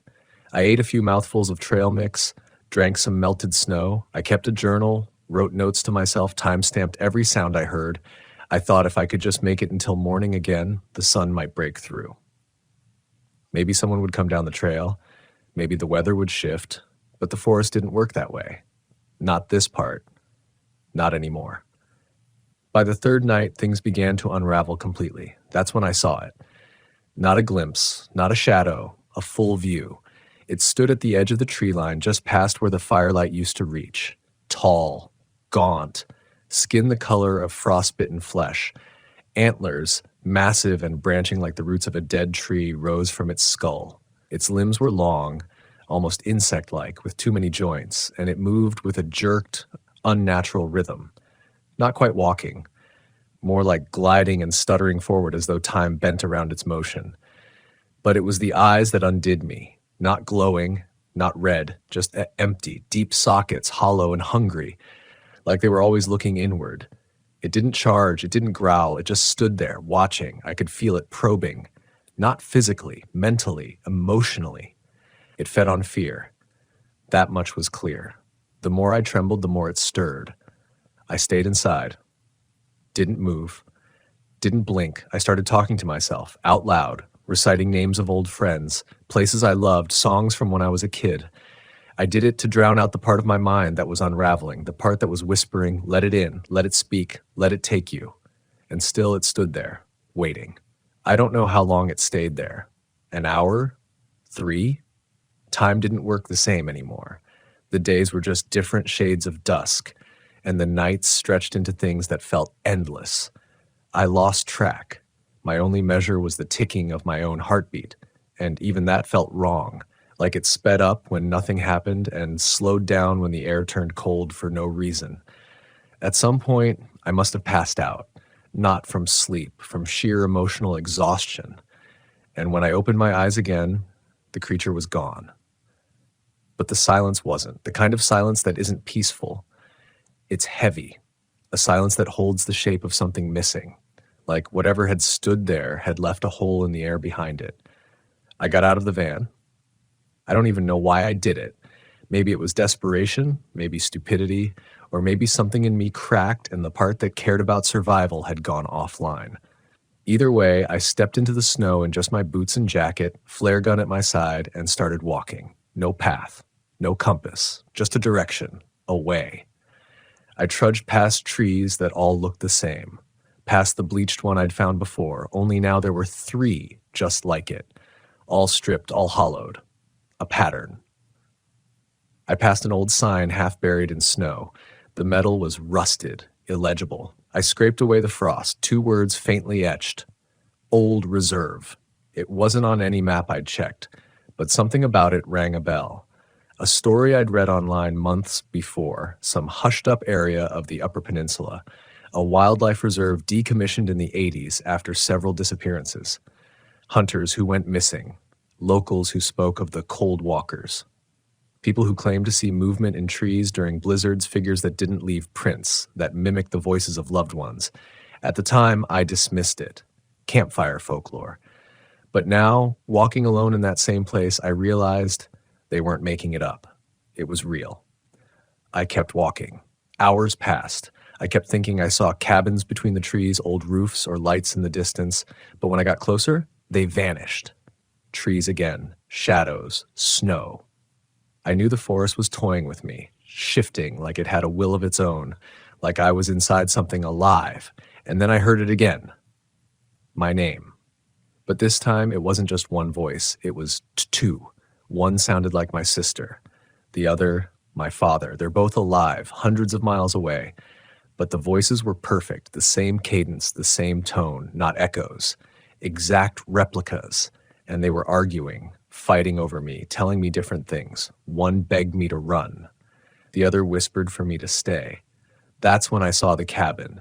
Small, sagging, set back in the trees like it had been dropped there by accident. Smoke curled from a metal pipe chimney, a soft yellow glow in the window. I should have known better, but I was freezing, half delirious, and completely out of options. The snow was falling harder. My legs burned. My fingers were turning blue inside my gloves, so I went in. The door wasn't locked. It creaked open like it had been waiting. Inside, one room, wood stove faintly glowing, table, chair, cot, dust but no cobwebs, not abandoned, lived in, recently. And in the far corner, a journal. I read it, every page. Whoever had written it had been stuck here too. Their name was Miles, I think. A camper like me. Came in late December. Van broke down. Snow blocked the trail. Same footsteps, same voice, same thing. His last entry was smeared. The writing trembled like his hand had been shaking violently. But I could still make out a few lines. It doesn't feed like animals do. It feeds on what we don't admit, the guilt, the secrets, the parts of us we bury. It isn't just hunting me, it's wearing me down. If you find this, don't run. Don't listen. Don't believe the voice that sounds like the person you love. I sat there for hours, holding that journal like it saved me, like it had answers. And that's when the footsteps came back. Not outside. On the roof. Light at first, then heavier, pacing, slow circles. Then I heard breathing at the window, not panting, not wind, controlled, focused, close. I didn't move. Then the voice came again, but this time it was my own. Clear as day. Daniel, it said, come out. You can't stay in there forever. You know that. I froze. It didn't shout. It whispered. Persuasive. Kind. Just like the voice in my own head when I'm too tired to fight. Then it said something that made my blood turn to ice. You've been here before? Don't you remember? Something shifted then. Like a curtain inside me pulled back. I had been here before. Not physically, but emotionally. This place, this frozen trap, this no-exit zone, it was a mirror, a manifestation, a memory I'd buried years ago. The night my best friend Caleb died, it was during a snowstorm. We were teenagers. Took his dad's Jeep out on the logging roads, trying to find a place to hike. We lost traction, slid, rolled. I got out. He didn't. I lied to his family, said I didn't see what happened, said I tried to get him out. I didn't. I ran. I never went back. And now, this thing knew. It had dug into me, found the deepest wound I had and peeled it open. That's what it did. That's how it fed. Not on flesh, but on the rot we carry. The pain we suppress, the snow wasn't just cold, it was cleansing. It broke people down, removed distractions, left only the truth. And once you remembered, once you were vulnerable, that's when it struck. I didn't sleep that night. Not because I was afraid of what might come through the door, but because I was afraid of what I'd remember if I closed my eyes. The Wendigo doesn't knock. It doesn't howl. It doesn't drag its claws across your roof for drama. That's Hollywood nonsense. The real thing, whatever it is, waits for your silence. It waits for the moment you let your guard down, the second you stop lying to yourself. It waits until you feel the guilt boil back up, and then it takes your face, your voice, your thoughts, and turns them against you. I stayed in the cabin all morning, didn't eat, couldn't. The journal lay next to me like a dead animal. Eventually, I noticed something under the cot. A trapdoor, half-rotted, hidden under a moth-eaten rug. I pulled it open. Cold air hissed out like a breath held too long. There was a ladder, no light, just a narrow drop into darkness. Maybe some primal part of me wanted to turn away. But I was past that. Fear wasn't keeping me alive anymore. Curiosity was. So I climbed down, 12 steps, each creaking louder than the one before. At the bottom, dirt floor, stone walls, and a small lantern already lit. Lit. Not empty. Something or someone had been here recently. There were scratches on the walls, deep gouges, symbols maybe. I traced one with my fingers. It felt older than the cabin above it, older than English. That's when I saw the bones, a pile of them in the far corner. Small, human, some clean, some still with frozen sinew clinging to them. But worse, one of them had a shoe, a hiking boot, bright blue. The same color as mine. My stomach turned. I hadn't been the first here, but someone like me had. And they died in this exact room, likely thinking the same thought I was now. I should have screamed. I should have run, but my body wouldn't move. And then I heard a whisper, not outside, inside my chest, right beneath my ribs, like a breath that wasn't mine. He didn't die right away. He called for you. I collapsed. It wasn't a voice in my ear. It was a knowing, a message etched into my marrow. That was the Wendigo's real power. It didn't kill you. It dismantled you, cell by cell, memory by memory, until you didn't know which part was you and which part was it. I don't remember how I got back upstairs. I woke up by the wood stove, covered in sweat and dirt, the trapdoor sealed beneath me like it never existed. And that's when I knew I had to go back to the van. I had to leave. Even if it meant freezing to death, even if I got lost and buried beneath 10 feet of snow, it would be better than staying. Because the longer I remained in that cabin, the more it began to feel familiar, safe, comfortable. And that's the last stage, comfort. When the Wendigo isn't scary anymore, when it starts to feel like part of you, you're already gone. I ran. Back through the trees, through knee-deep snow, back toward where I thought the van might be. The trees didn't fight me this time. That was the worst part. They opened, like they wanted me to find it. And I did. Exactly where I left it, untouched. And on the side mirror, a handprint, human-sized, but backwards, like someone had pressed their palm from the inside of the mirror. I didn't stop. I climbed in, turned the ignition, nothing, dead. Of course it was. Battery was probably drained to the bone by now. I pulled out the flare gun, slammed the glove box shut, and started doing the only thing I could, building a fire outside the van. Big, smoky, messy. I needed to be found. If not by rangers, then by someone. As the flames rose, I felt it again. The cold. Not on my skin, in my lungs, in my thoughts, and behind me, footsteps. Only this time I didn't turn around, I didn't give it the satisfaction. I threw the flare gun into the fire and walked straight into the trees. Not running, just walking, because if I was going to die here, I wanted it on my own terms. But then I heard a shout. Real, raw human. Hey! A voice from the tree line. Flashlights. 3 of them. Rangers. Real ones. I almost collapsed right there. They rushed me. Blankets, radios, shouting into walkies. I was crying, babbling, probably incoherent. They asked how long I'd been out there. I said 4 days. They looked at each other concerned. You've been missing for 2 weeks. I shook my head. No, 4 days, I swear. I had food left. But the food was gone, eaten through, molded, empty. My body had lost weight, my ribs showed through my shirt, my cheeks were hollow. 2 weeks, gone, like a dream that fed on time itself. They got me out by snowmobile. I was airlifted to a hospital in Marquette. Frostbite, dehydration, severe hypothermia, but I lived, barely. They kept me for observation, ran blood work, monitored my sleep, asked all the right questions with that calm, clinical edge that says they don't believe you, but they'll pretend to, for the sake of the chart. I didn't tell them about the bones, or the voice in my chest, or the backward handprint on the mirror. I just said I got lost in the snow and blacked out in a cabin. That was enough to satisfy them. In fact, they were impressed I'd survived. But one nurse, older, maybe late 60s, she pulled the curtain one night while checking my vitals and whispered something that chilled me deeper than the snow ever had. "You saw it, didn't you?" I blinked. "Saw what?" She didn't answer. She just gently patted my arm and said, "You made it out. Don't go looking for it again." That's the thing, though. I didn't look for it the first time. And it hadn't finished with me. A week after they discharged me, I drove to a motel in Traverse City. I couldn't stand to be inside the van anymore. Not with the way the windows steamed at night from nothing. Not with the faint sound of breathing when the engine was off. I didn't touch the steering wheel without gloves. I didn't look into the mirrors, not for more than a second.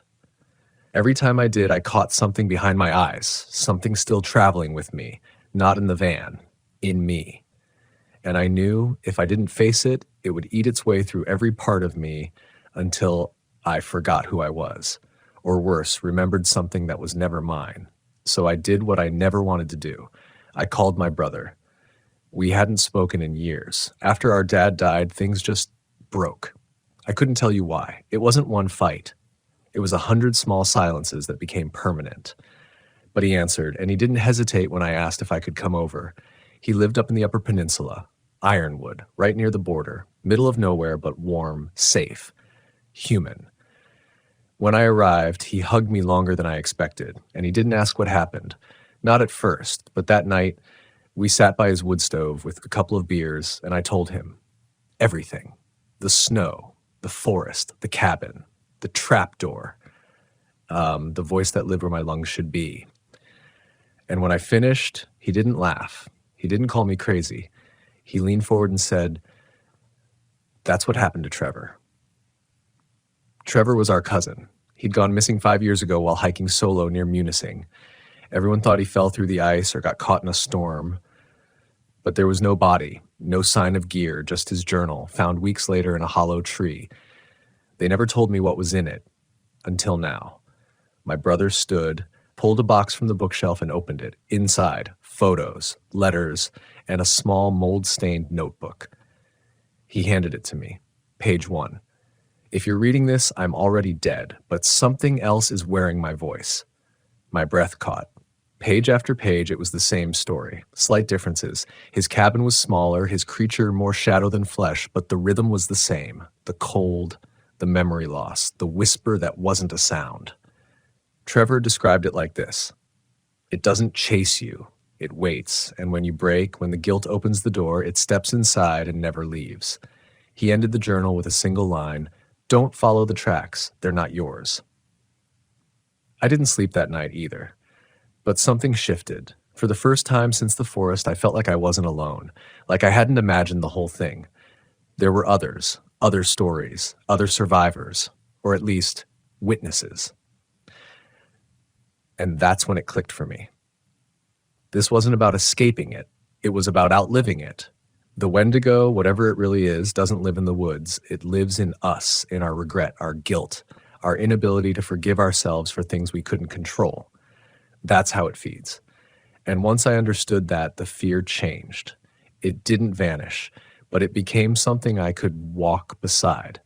I started researching, quietly, carefully, stories from old Ojibwe oral histories, journals from early trappers, cryptic ranger reports from the 70s marked with psychological event or isolated delusion, They all described the same cycle: snow, isolation, hunger, a voice that remembers things you've buried, and always the same ending. Someone walks out of the woods that isn't the same as when they went in. The native word Wendigo isn't just about a monster, it's about imbalance, brokenness, the moment when desperation becomes something inhuman. It's not a creature you hunt, it's a boundary you cross, and it waits for people like me, people who run, people who carry too much shame to speak out loud. But here's the thing the Wendigo didn't count on: I'm still here. I still wake up sweating, still flinch when snow hits the windows, still avoid my own reflection on cloudy days. But I talk now, I tell the story, and that's what it hates, because silence is its favorite food. It's been almost a year since I left those woods. Most days I feel fine. Other days I hear something when I'm alone. Not a sound exactly, but a feeling just under the skin, like frost spreading across a window that isn't there. A weight in my ribs that doesn't belong to me. But I keep moving. I talk to people now, other van lifers, campers, survivors. Not all of them know they've seen something, but some do. You can tell. There's a quiet in their voice when they describe being stuck in a whiteout or waking up to their own footprints leading away from camp. One guy told me he drove through Hiawatha Forest and saw a girl waving for help at the side of the road. Said she was barefoot, bleeding. He stopped, but when he turned his head, she was suddenly on the other side of the van, smiling with too many teeth. He drove for 10 hours without stopping after that. Another woman, camping near Paradise, said she kept hearing a baby crying from the woods. Her friends thought it was an animal mimic, but she said the cries were coming from the trees, 20 feet up. None of them reported it. Who would believe them? I barely believe myself some days, but I've learned something since then, something that changed how I see all of this. The Wendigo doesn't need to kill you. That's not the point. It wants you to vanish. Not your body, your name, your memories, your past, the parts of you that made sense, made you real, made you worth finding. It feeds on the pieces you're too afraid to say out loud, the grief you shove into silence, the rage you bury under politeness, and it waits forever, if it has to, until the cold outside matches the cold you've hidden inside, and then it walks in. That's why I'm telling this, not for views, not for clicks or thrill seekers, but because I know someone out there is driving through a snow-covered state right now, chasing a little freedom, trying to outrun the things they don't talk about. Maybe you've been sleeping in your Volkswagen by the edge of a frozen lake. Maybe you've seen something in the fog that looked like a man, or didn't. Maybe the forest is quieter than it should be, like it's listening. And maybe, like me, you're trying to tell yourself it's all in your head. But here's the truth. Not everything in your head is yours. Some of it was planted there, by cold, by hunger, by grief so deep it puts on skin and teeth and speaks with your voice. If you feel that shadow, don't ignore it. Talk, write, shout. Name it. Because the Wendigo doesn't survive on bodies. It survives on secrets. The cabin I found? It wasn't real in the way you think. It was a place built from pain, a shape my mind could accept. It looked like shelter, but it was just a tomb for people who stopped speaking, who let guilt become silence, who mistook cold comfort for safety. That's what I almost did. That's how it almost got me. But I kept the engine warm. I lit the fire. I asked for help, and I forgave myself for needing it. That's what saved me. Not strength, not courage. Connection. So if you're listening to this, maybe you've seen something strange, or maybe you haven't. Maybe the real reason you're still here, still parked on the shoulder of some snowy trailhead, is because something inside you has gone still, like a lake frozen over. I get it. But please, don't let it stay quiet too long. Talk to someone. Write your story. Share it, even if your voice shakes. Because once you do, that thing in the trees, it has to move on. It can't live in the light. I don't camp in winter anymore, and I never go back to Michigan. But I still drive, still sleep in the van some nights, still park by lakes and listen to the wind shift in the pines, and sometimes, when I'm quiet, really quiet, I hear it again. that slow, hollow breath behind the mirrors. But it can't touch me now because I'm not running anymore. I'm not hiding. I'm still cold some nights. But I'm not alone, and I am still me. I should have trusted my gut. You always hear that, don't you? Trust your instincts. But when you're tired, when the sun's gone down and your phone's at 5%, when you've been driving for 10 hours through nothing but dry Texas wasteland and washed out billboards, sometimes instincts start sounding like paranoia. And that's when you make mistakes. That's when you convince yourself that a rundown RV park with a flickering vacancy sign is just another quiet country place to sleep for the night. I pulled off Route 90 about 20 miles east of Marfa. It was mid-February, and the desert was colder than you'd expect. Bone-dry winds swept dust across the road, and the horizon was bleeding out orange and purple. I'd been trying to make it to a national park that was still another hour south, but I'd pushed too late. My van, a 91 Volkswagen Westphalia, had started sputtering again, like it always did when I pushed it too hard for too long. That van had gotten me through 5 states, 2 heartbreaks, and 1 engine fire. But tonight it felt like it was trying to tell me to stop. I saw the sign just as the road curved, a wooden post, crooked, paint flaking off. El Silencio Campground, full hookups, nightly $12. No website, no mention on any camping apps. But I was desperate, and it looked normal enough. There were a few rigs parked inside, older ones, silhouettes backed into gravel slots, lined with dry brush and rusted grills. One guy was smoking outside his Class C with a folding chair and a lantern. He watched me drive in but didn't wave. I pulled up to a small shack at the front. The office. The light above the door buzzed dimly, casting long shadows on the porch. A woman, mid-50s maybe, stepped out before I could knock. Thin, tall, wearing an old flannel shirt that hung off her like it was meant for someone else. Her hair was silvery blonde, pinned up tight, and her face was lined like cracked leather. "You just need one night?" she asked, not unkindly, but with a clipped automatic edge. "Yeah," I said, "just passing through." Her eyes flicked to my van, then back to me. Cash only. $12. I handed her a 20, and she gave me a handful of wrinkled singles back. No receipt, no check-in form. She handed me a slip of paper with a number on it. Flush 6. "It's over near the back. Stay inside after dark." "Excuse me?" She looked me square in the eye, not blinking.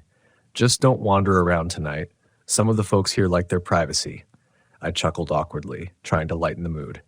Understood. Privacy respected.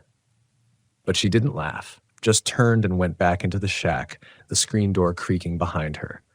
Now, I've been to a lot of back road campgrounds.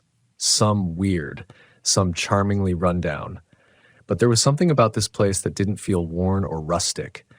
It felt watchful, like it wasn't just falling apart, like it was waiting for something, like the land itself had grown tired of being forgotten. Slot number 6 was tucked near the back fence line, between an ancient Airstream with its windows covered in tinfoil and empty dirt patch where a camper might have once sat.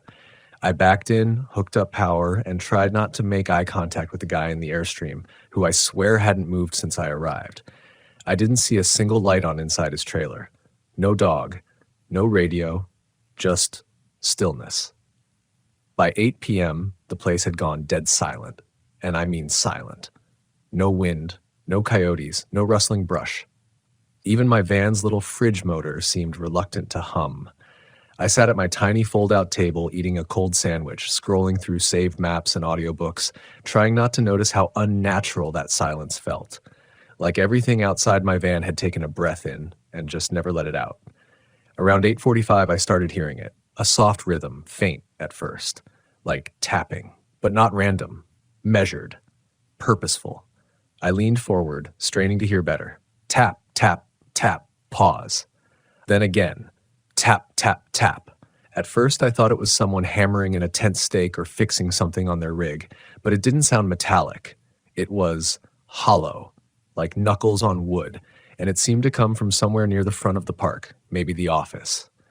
I cracked the window, letting in the cold desert air. The tapping stopped. Then a whisper. carried faintly on the wind, or maybe just my imagination, or maybe not. 10, 9, 8. I shut the window.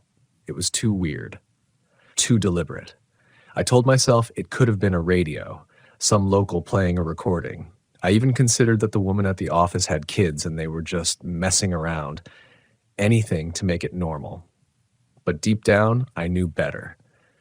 I've slept in truck stops with tweakers screaming outside. I've heard wild animals fight for territory in the Rockies. I know what normal weird is. This wasn't that. I turned out the lights and climbed into the pop-top bed, locking the van doors, even though I almost never do. Every creak of the metal frame made me flinch. Every small sound was suddenly amplified. Crickets, shifting tires, my own breath in the silence. At 2:11 a.m., I woke up sweating. Not from a dream, not from heat, from a sound I couldn't place. It was under me, beneath the van. A dragging, like something heavy scraping along gravel. Not fast, not frantic. Slow, intentional. I held my breath and sat up, the pop-top canvas making it hard to see clearly. My heart pounded so hard I thought it might give me away. I reached down slowly, slipped my phone from the side pocket. No signal, of course. I eased down from the bed as silently as I could, crouched low, listened. Nothing. Then a whisper outside the driver's side window. 6. I jerked back instinctively, hitting my head on the edge of the cabinet. Pain flashed white behind my eyes, and by the time I looked again, the window was empty. I'm not a superstitious person. I've slept in some pretty remote spots, places where locals tell stories about skinwalkers and spirits. I respect it, sure. I stay alert. But I've never actually felt afraid like this. This was different. This was intimate, like the night itself was counting down, and I wasn't supposed to be here. And then the lights came on. All of them. The entire park lit up in unison. Floodlights, porch lights, headlights from every RV in the lot, even mine. It was blinding, like daylight had been turned on by a switch. I ducked down instinctively, shielding my eyes, heart slamming into my ribs. Then I saw them.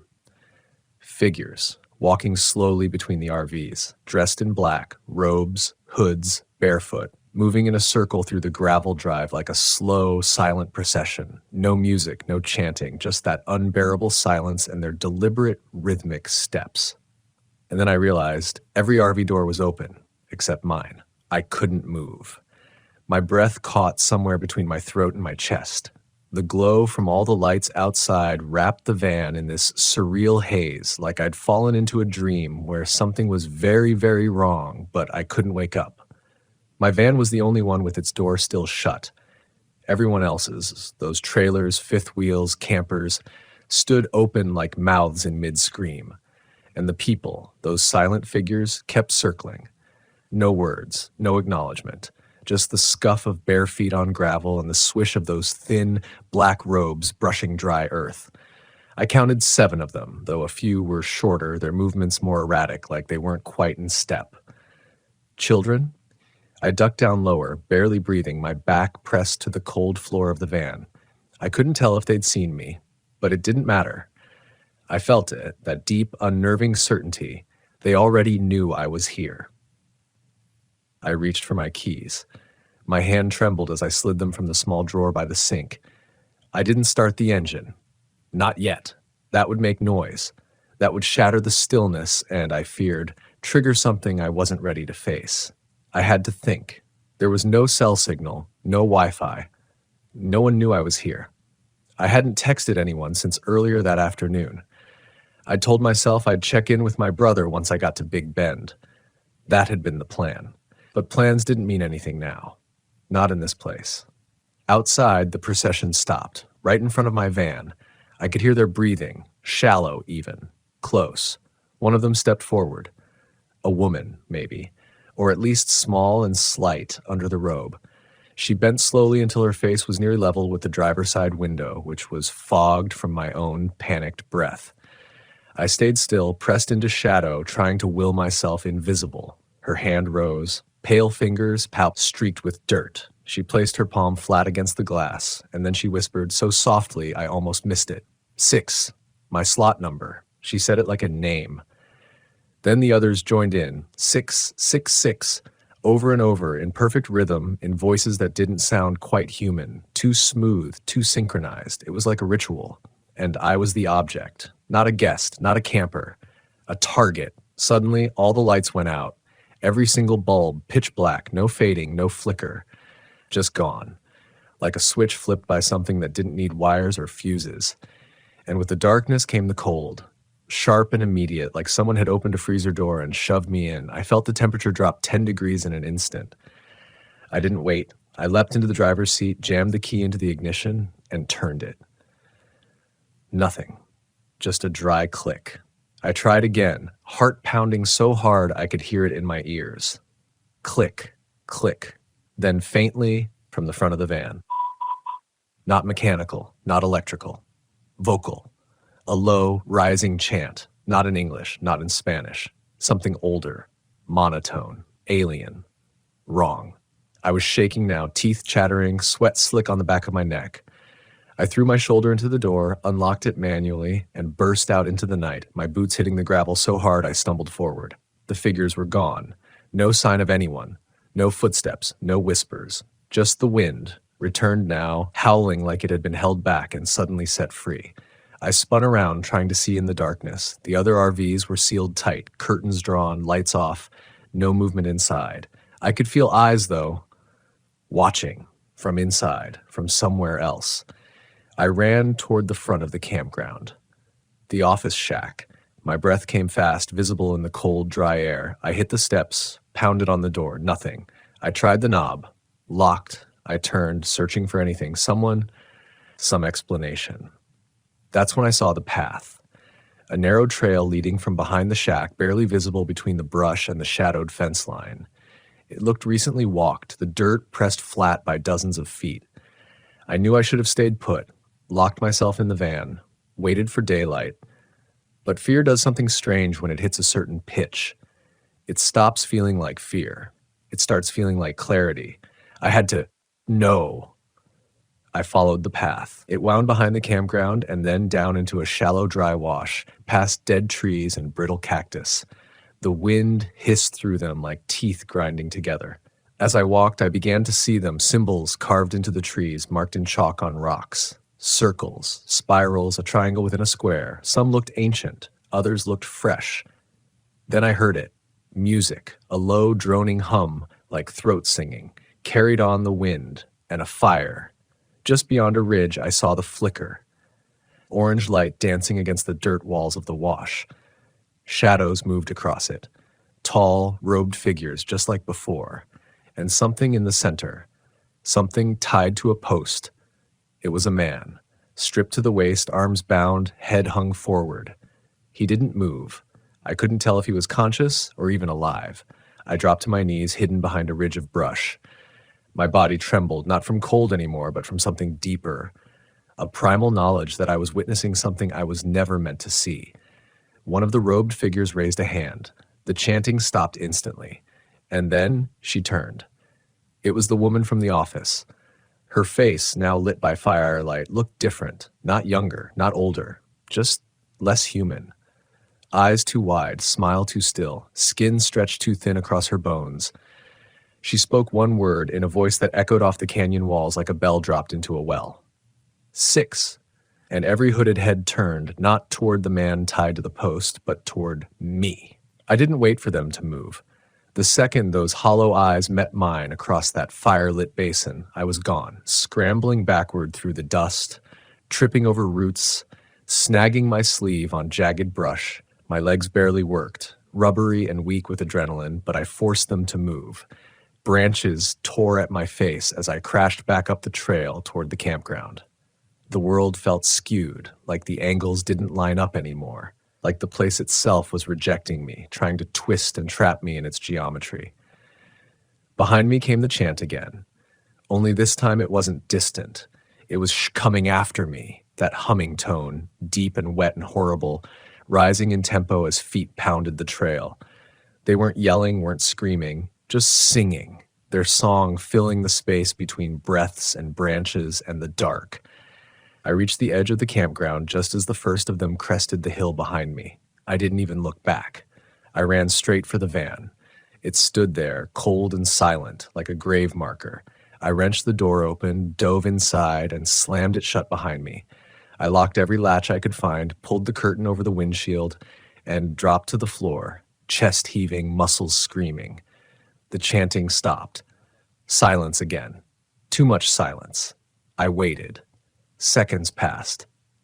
Then minutes. Nothing. Then the faintest sound, a scratch low on the side panel of the van. Then another. 3 slow scratches, like fingernails across metal, and then a whisper right at the seam where the door met the frame, barely audible like breath fogging against glass. 6. It wasn't just a number anymore. It wasn't just my sight. It was me. I lay there on the floor for what felt like hours, every inch of me trembling. My thoughts raced through every worst-case scenario, being dragged out, tied up, turned into whatever it was I had seen down in that wash. I kept thinking about the man they'd tied to the post. What happened to him? What was that ritual? But none of those thoughts were as terrifying as the simple, stark realization that no one was coming to help. No rangers, no neighbors, no tourists or hikers. I was completely alone, trapped in a place people chose to forget. Eventually, as the sky began to gray with the coming dawn, I summoned the courage to peek through the curtain. The lot was empty. No figures. No movement. The other RVs looked unchanged, like mannequins on display. No open doors, no lights, no signs of life. I stepped outside, cautiously, and checked the ground. No footprints. No drag marks, no ash from the fire I'd seen. Nothing. It was like the night had been scrubbed clean. I opened the hood of the van, something I barely knew how to do, and checked what I could. The battery connections were loose. Not just loose, nearly yanked free, like someone had intentionally disabled them. Hands shaking, I fixed what I could, praying it would be enough. I turned the key. The van sputtered, coughed, then roared to life. I didn't pack, didn't check the tanks. I just threw it in reverse, peeled out of Site 6, and sped down that long, winding dirt road without once looking in the rearview mirror. I didn't stop until I hit Marfa, 2 hours north, and pulled into a gas station, shaking so badly I could barely hold the pump. I checked my phone. Full bars. A dozen missed notifications. Time and the real world had returned. But I knew something had changed. I knew I'd touched something ancient and cruel. Something hiding beneath the skin of this country. This land. That still bears scars older than roads and towns, and it had looked back. It's been 3 months since I left that campground. 3 months since I started sleeping with a light on and keeping my van within sprinting distance of other people, even in wide open public lands. And I haven't gone back to Texas. Not yet. I still RV camp. Still find beauty in the red deserts and alpine woods and forgotten coastlines. But I'm different now. More cautious, less trusting. More in tune with the signs, the instincts I once brushed off as nerves or silly paranoia. I've learned that not every campground listed on a dusty website is safe. Not every cheap overnight stay is worth the price. And some places don't want visitors. Some places remember. So if you're on the road, wandering this beautiful, broken country in your Volkswagen or Sprinter or Class C, just remember this. If you find yourself off the beaten path somewhere that doesn't show up on satellite view, if the host speaks a little too softly, if the neighbors don't blink, if the air feels heavy and the wind goes still, don't ignore it.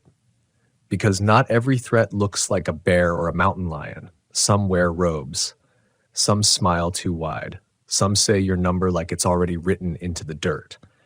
And when the night comes and the fire starts crackling and you hear the chanting rise from the shadows beyond the fence, don't wait. Don't look back.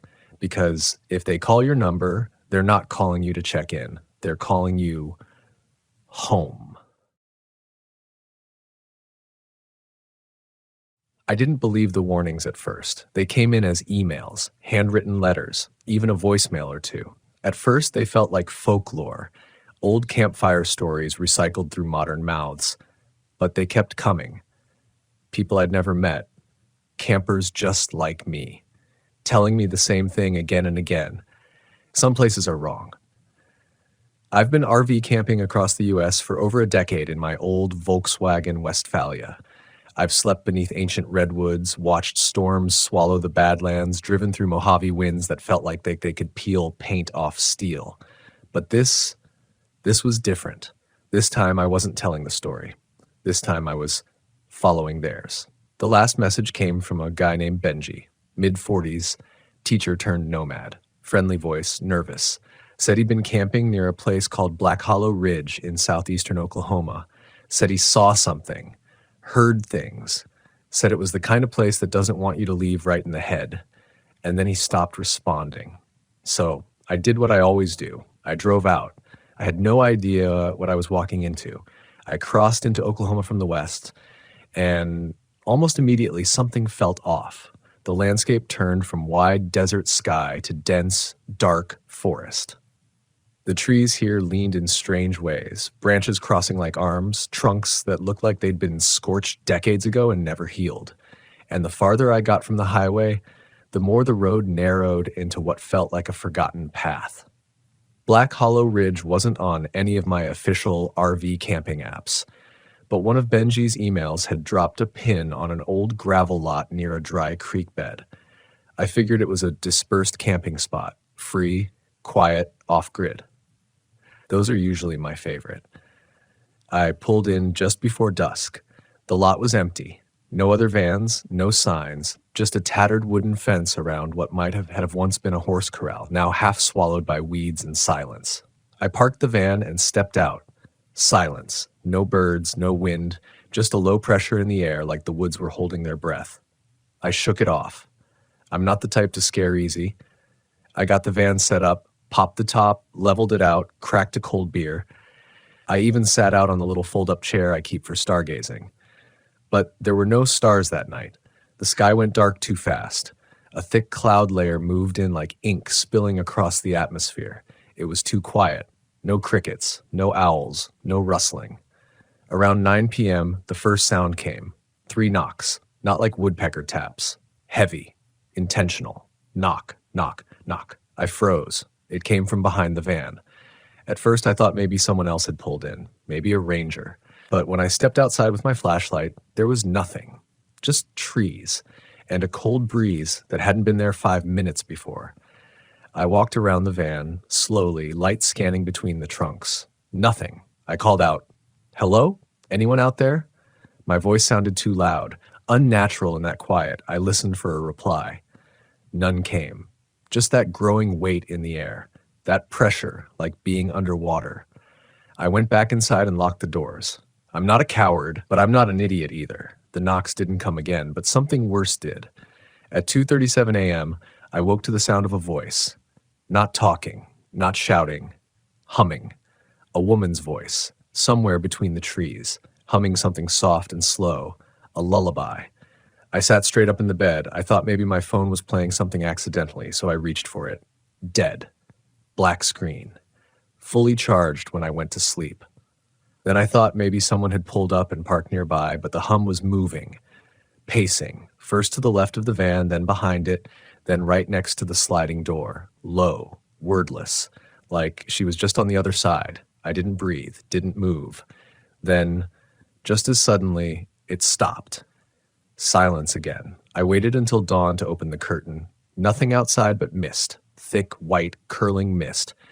It had rolled in sometime after the humming stopped, and now it covered the entire campsite, clinging to the trees like wet gauze. I packed up fast, didn't eat, didn't make coffee. I just drove. But the fog followed. I left Black Hollow Ridge behind, trying to shake the feeling that I was carrying something with me, like I'd picked up a splinter I couldn't see, buried just under the skin. I made it to a gas station an hour away, little place called Honey Creek Supply. Dusty windows. Young guy behind the counter who looked up at me like he already knew. "You been out there?" he asked, gesturing at the direction I'd come from. I nodded. "Black Hollow Ridge." He swallowed hard. Didn't say anything for a long second. Then, "Folks don't camp there anymore, not after what happened to the family in '97. I raised an eyebrow.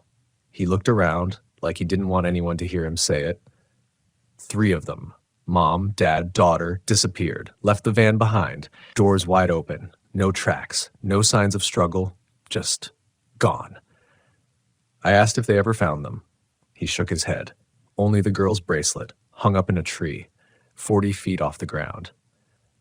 I left that gas station feeling colder than the fog that clung to my windows, and I started thinking about the other messages people had sent me.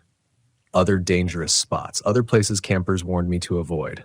I'd always been the one telling the stories, but now I was living them. One by one, I started retracing the trails they'd left behind. Next up was New Mexico, an area north of Taos, off Route 64. A guy named Evan had written to me about a dry mesa campground that he said echoed with voices long after you're supposed to be alone. He hadn't given it a name, just GPS coordinates and a chilling final sentence. If you hear whistling at night, don't answer. I'll admit, by now I should have stopped, should have turned the van around and headed for somewhere warm, safe, and lit by the laughter of other campers. But something about these places, was pulling at me, like they wanted their stories told.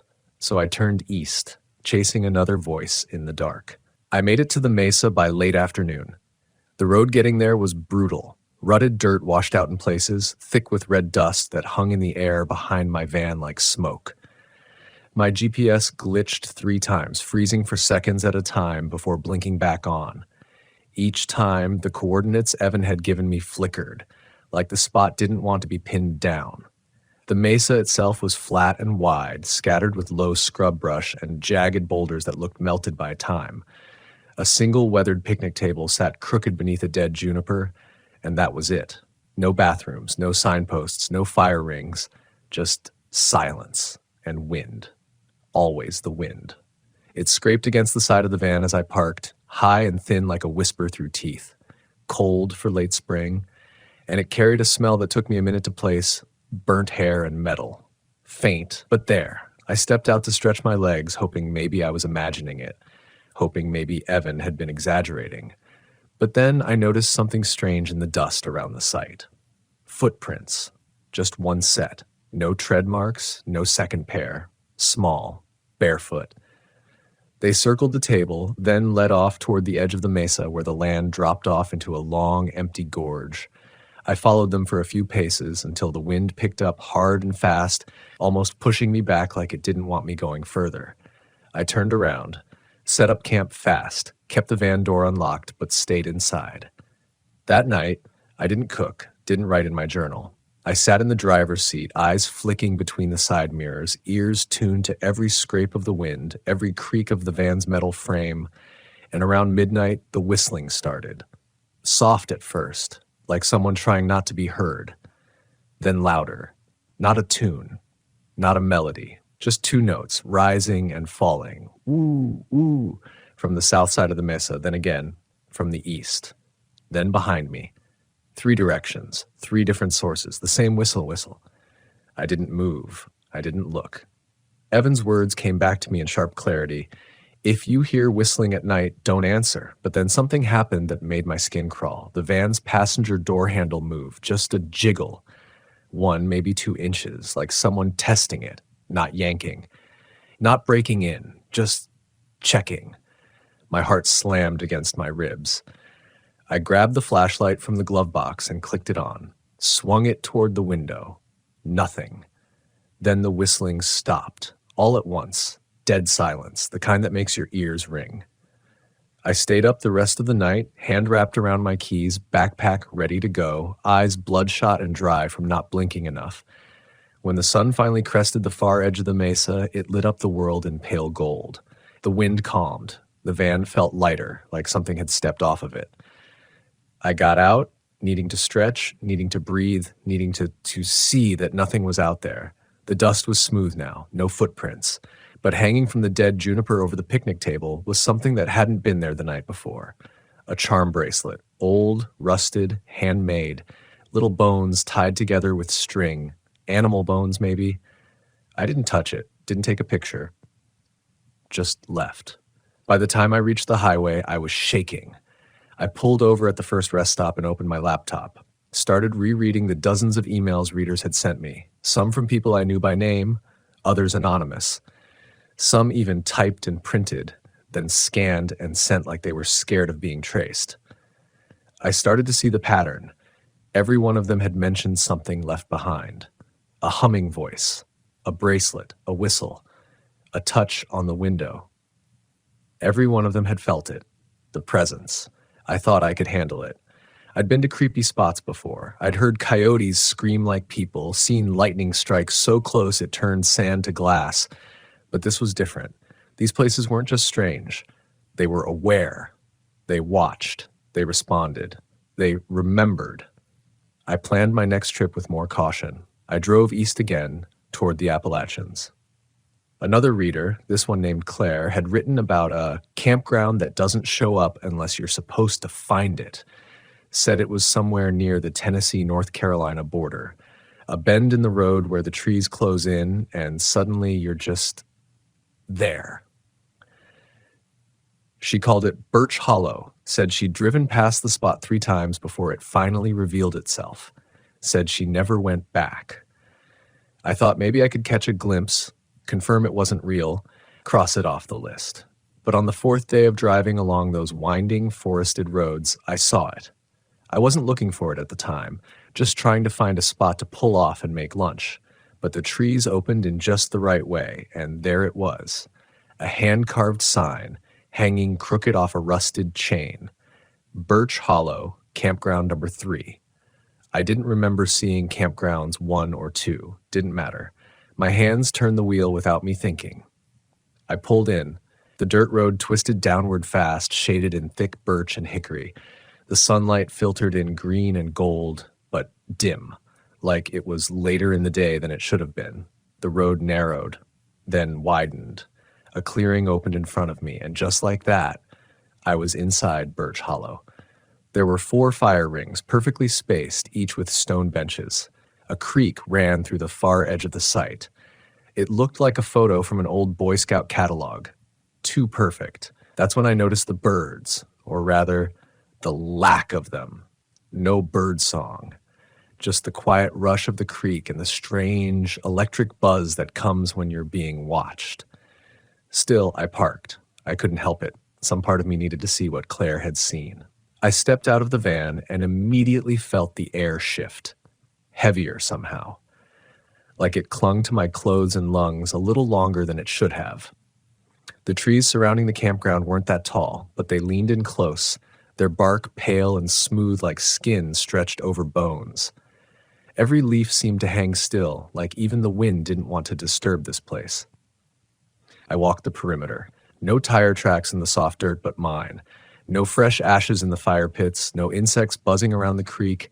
Everything felt suspended, like time didn't pass here, like it waited.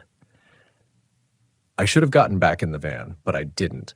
Instead, I sat on one of the stone benches and pulled out Claire's email again. She wrote, "You won't hear anything at first. Then you'll think you hear someone humming by the creek. It'll sound like a child or an old woman. It changes. Don't follow it. Don't try to speak to it. And when it stops, you leave. Right then. Don't wait for morning." The words felt like a dare now, written in bold. Still, I stayed. Maybe I thought I could outsmart the story. Maybe I didn't want to believe this place could really be as dangerous as she described. After all, what could really hurt me here? It was just trees and silence. Right? The first hour passed without incident. I made some tea on my camp stove, read a few pages of an old paperback. I told myself this was fine. This was normal. This was just another eerie but empty campground. Then I heard it. A low, watery humming, like someone singing beneath their breath through a throat full of phlegm, coming from the creek. It wasn't loud. In fact, it sounded almost pleasant, like a lullaby. My heart tightened. It was real. Claire hadn't made it up. I stood up slowly, not daring to speak, and not even to whisper to myself. I just walked to the van, trying not to step too loudly. The humming didn't follow me. It didn't rise or fall. It just continued. I climbed in, shut the door softly, and turned the key. Nothing, not a click, not a stutter, just dead silence. The van had been running perfectly. I tried again and again. Still nothing. The humming stopped. Suddenly, I felt more alone than I ever had in my life. Not the kind of alone where you're just by yourself. The kind where something else knows you're there and wants you to feel it. The hairs on the back of my neck lifted. My stomach went cold. Then came the whisper. Not a voice, exactly. More like a wordless breath pressed against the van's rear windows. Soft, almost gentle. Like someone was standing inches away, breathing fog onto the glass. I didn't look, didn't move, just sat frozen in the driver's seat, heart pounding so hard I thought it would shake the van itself. The rear doors creaked, a slow, soft metallic whine, too slow for wind, too deliberate for animals. Then, nothing. I stayed there for what felt like hours, eyes locked on the dusty dashboard, gripping the steering wheel like it was the only thing anchoring me to reality. Eventually, I passed out from exhaustion. When I woke, the sun had risen. The air felt normal again. Birdsong returned, faint but present, and the van started on the first try. I didn't ask why. I didn't look around. I just drove, fast. Didn't stop until I reached a gas station with flickering neon and bad coffee somewhere in North Carolina. I sat in that booth for hours, replaying every moment, every sound. Had I imagined it? Had the fear warped my memory? But when I looked at the back window of the van later that day, I saw it, the faint outline of a handprint in the dust. Small, too small to be mine, too real to ignore. I didn't share that story for months. I couldn't. It felt like saying it out loud might invite something back in. But once I started sharing the Birch Hollow story on my channel, coded, half fictionalized, I got emails. Dozens of them. People who'd seen the same thing. People who heard the humming. People who hadn't left in time and regretted it. That was the first moment I realized something crucial. We weren't just chasing horror stories. We were survivors of something that didn't want to be seen. And that thing, it was still out there, waiting for the next person who didn't believe, the next skeptic with a Volkswagen and a camera and a little too much pride. I told myself I'd stop, that I'd seen enough, that I didn't need to chase every warning. But curiosity is a cruel thing, especially when the next reader email arrived with the subject line, "Do not camp near Devil's Gate, Utah." The email was brief.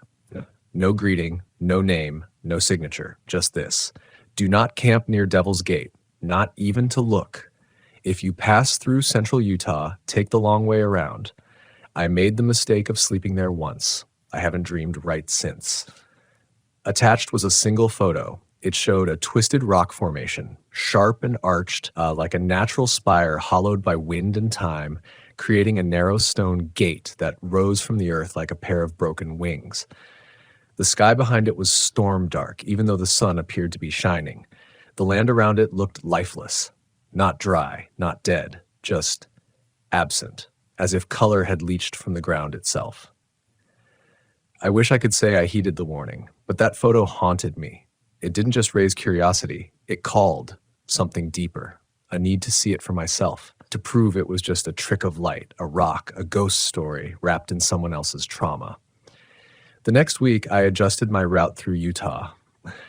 I didn't say the name out loud, didn't mark it on GPS, but the place found me anyway. I was somewhere near Emery County, deep in the San Rafael swell, when I noticed the sky darken, not with clouds, but with tone, like the color had been turned down a few notches. The road dipped, then bent sharply to the right, and there it was. Exactly like the photo. A jagged rock gate rising out of the desert floor, splitting the sky like a blade. Wind swirled hard near the base, but the dust didn't move beyond it like an invisible barrier held it in place.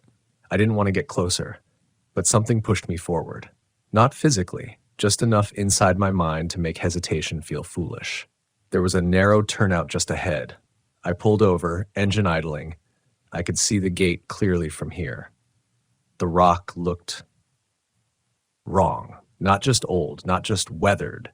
It looked scarred, like something had once clawed its way through. I shut off the engine and opened the door. The wind stopped instantly, no transition. 1 second it roared, the next, total silence, the kind of silence that hurts your ears. I stepped out, feet crunching against gravel that felt too soft, like ash. My van door creaked once behind me, then stayed open. I walked maybe 30 feet toward the gate. Every instinct told me to turn around, and then a voice, no louder than a breath, behind me, my name. Not a question, a summons. I froze. It wasn't possible. I hadn't told anyone where I was going. I hadn't said my name since leaving the gas station 3 states back. But there it was again, my name, spoken like it belonged to someone else.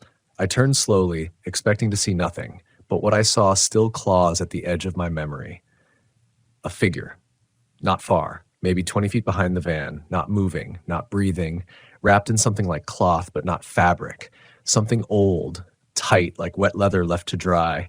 Its face was covered, no eyes, no mouth, but I knew it was looking at me. I backed away, not toward the van, toward the gate, and the thing just waited, as if choosing when to move.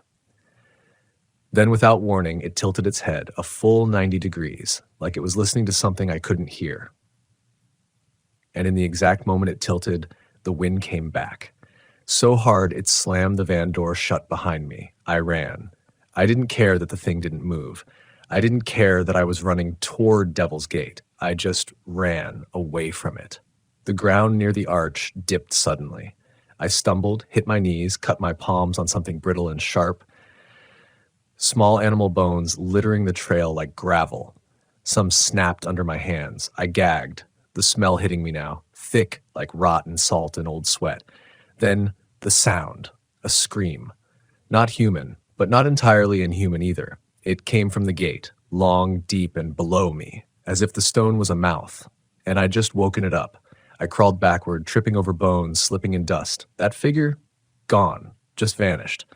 I scrambled back to the van, nearly dropping the keys. Got in, locked the doors, started the engine on the third try. Didn't check the mirrors. Didn't breathe until I was 30 miles out and surrounded by traffic again. Even now, months later, I still don't know what I saw or what it wanted. But ever since that night, my dreams haven't been right either. I see the gate every time I close my eyes, and sometimes I hear my name from the other side. That was the last time I chased a location based on a photo alone. The last time I ignored a reader's warning. Because that's when I started to realize these stories, they aren't entertainment. They're warnings. And when someone says don't go, they're not trying to scare you. They're trying to save you. The thing about driving across America in a Volkswagen is this. You get used to solitude, but never silence. There's always something, an engine rattle, wind against the roof, a bird tapping on your solar panel. Some part of the world insisting, I'm still here. I see you. But after Utah, something changed. The van grew quiet, too quiet. It didn't matter where I parked, how deep into the forest I drove, or how far from cell towers I camped. There was always this vacuum, like the world just stepped back a few feet and decided not to follow. Then came the reader submission that sent a chill right through me. This one had coordinates. No intro, no story. Just a drop pin with 4 words. Camped here. Heard breathing. The location? Somewhere deep in the Allegheny National Forest, Pennsylvania. I clicked it instinctively, too fast, regretted it immediately. But curiosity isn't a faucet. You can't turn it off once it starts to trickle. And I told myself something I now realize is dangerous. Just check it out. Just one night. The drive to Allegheny was long, like the woods were drawing themselves closer as I approached. The forest grew thicker, older, the kind of green that drinks sunlight and lets none escape. By the time I reached the coordinates, it was past 6 p.m. A clearing sat just off a forgotten trail. No name, no signage, just moss and wet leaves and a circle of blackened stones where someone had built a fire long ago. I parked the van and stepped out into the stillness. No birdsong, no breeze, not even bugs. Like the woods were listening.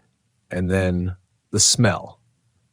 Not of rot or death, but of wet cloth, like a soaked wool coat left to mildew in a crawl space. It was faint, but enough to raise goosebumps on my arms. I walked the perimeter of the clearing, found nothing. No footprints, no trash, no signs anyone had camped here in months, maybe years.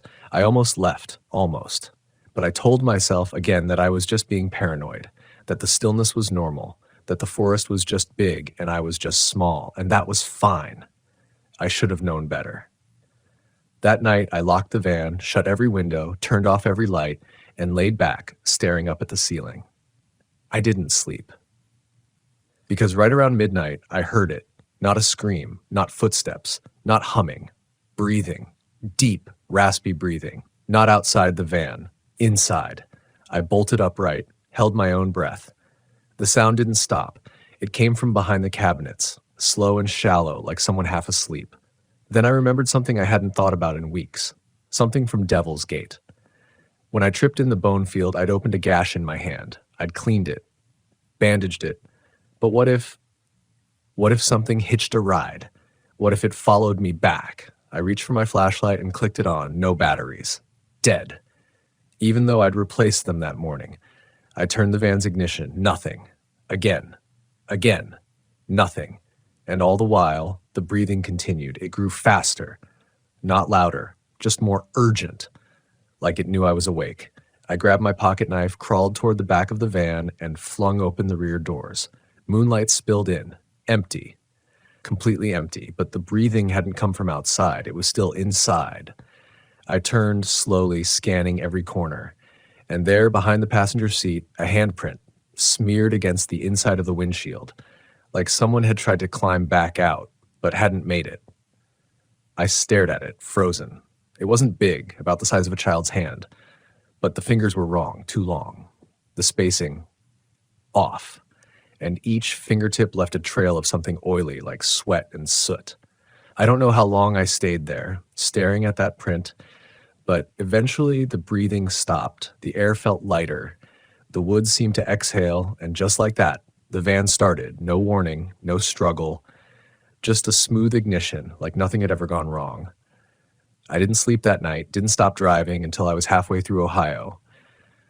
And the handprint, it faded by morning, gone without a trace. But even now, on hot nights when the van gets still and quiet, sometimes I hear it again. Not loud, just there. A reminder. Whatever found me in Allegheny, it didn't need to speak. It just needed to breathe. By the time I reached the final campground, I was raw. Not just tired, stripped. My sleep was light and nervous. My eyes scanned too often. My instincts stopped asking, what if, and started saying, when. I'd driven nearly 6,000 miles since I started reading your stories. Stories that I thought were about fear. But now I understood. They were about recognition. Each tale wasn't just about ghosts or creatures or cursed land. They were about people. People who saw something they couldn't explain. People who survived when others didn't. And people who needed someone, anyone, to believe them. I believed you now. Every word. The last message I opened was a voice memo. No text, no name, just a timestamp and a file that lasted 36 seconds. It started with rain, hard rain, metal on metal, like it was hitting the roof of an old RV. Then came a voice, quiet, rushed. I'm at Bear Gulch, Site 19. If you're hearing this, don't come here. I made a mistake. I thought it was just a story. I thought it wasn't real. But it followed me. It wears people. It knows your face. Don't trust what you see. Then the rain stopped, instantly. And one last thing before the clip ended. The exact sound I'd heard at Allegheny. Breathing. Only this time, it ended in a laugh. My laugh. That was 3 nights ago. I spent the next 2 days trying to convince myself not to go. I lost that argument, because part of me needed to see where this ended. Bear Gulch Campground was in Montana. Thick pine forest, high elevation, cold even in July. I arrived just before dusk. Site 19 was in the far corner, past a broken sign and a half-buried utility box. No other campers nearby. The space was oddly shaped, long and narrow, like something had burned away the trees in a perfect corridor years ago. I parked, engine running, didn't get out, just sat, watched, waited. Nothing moved, no birds, no rustling, no other sounds. And then, footsteps from the woods behind me. Soft at first, then sharper like boots against gravel. I turned. A man stood there, mid-30s, camp jacket, hiking pants, face clean-shaven, neutral expression. He raised a hand and waved. Casual, familiar. I rolled down the window an inch. "Hey there," he said. Didn't mean to startle you. You good? His voice sounded normal, like a ranger, but something was off. His eyes never blinked. I said nothing. He took a step closer. You're in Site 19, yeah? You got a reservation? I nodded, just once. He smiled, but it didn't reach his eyes. And that's when I saw it. His shirt, a faded graphic that mostly hidden under the jacket, but I recognized the logo. It was my logo, from the channel, from my merch. He took another step and said something that froze my blood. Love your stories, man, especially the one about Devil's Gate. You really felt that one. I didn't respond. He smiled wider, too wide. His jaw stretched a little too far, like a rubber mask pulled too tight. And then he blinked, but the eyes stayed open. The lids blinked, not the eyeballs, like a costume had just adjusted. I threw the van in reverse and punched the gas. He didn't chase me, didn't move, just stood there, smiling that too wide smile. As I tore down the trail, tires spinning in the gravel, I checked the rearview mirror.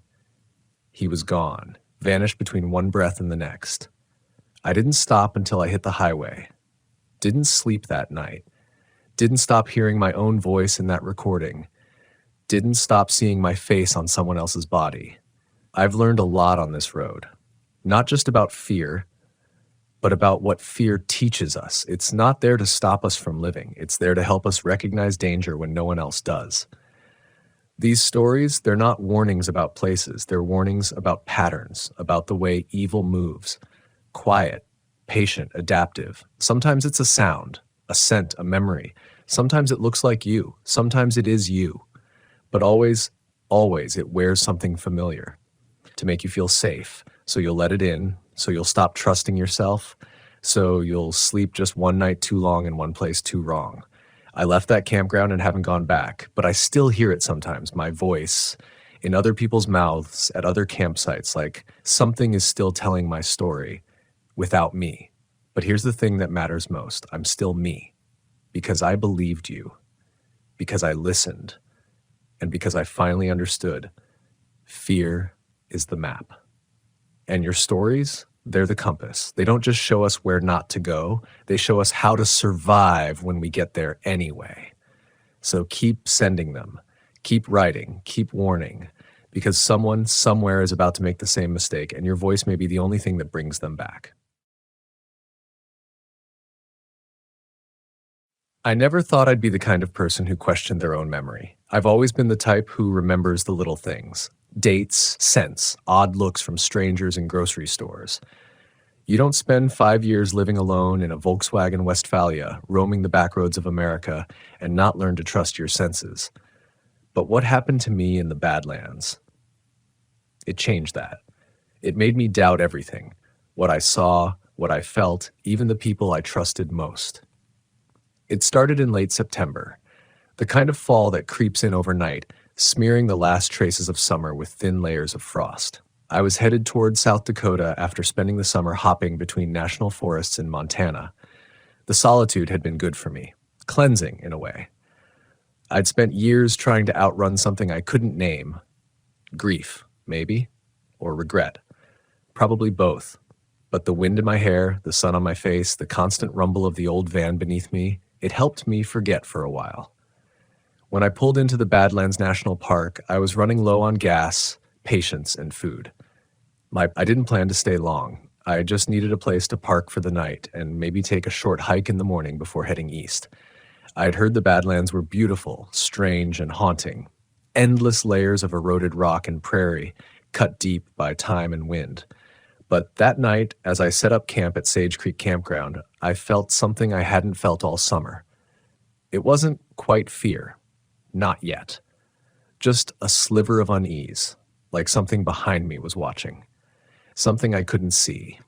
I told myself it was the landscape, how it seemed to go on forever, broken only by the occasional silhouette of bison grazing in the dusk. There were no lights out here, no cell service, no rangers patrolling this part of the park. Just me, a few other campers scattered across the field, and the sound of wind scraping through the dry grass.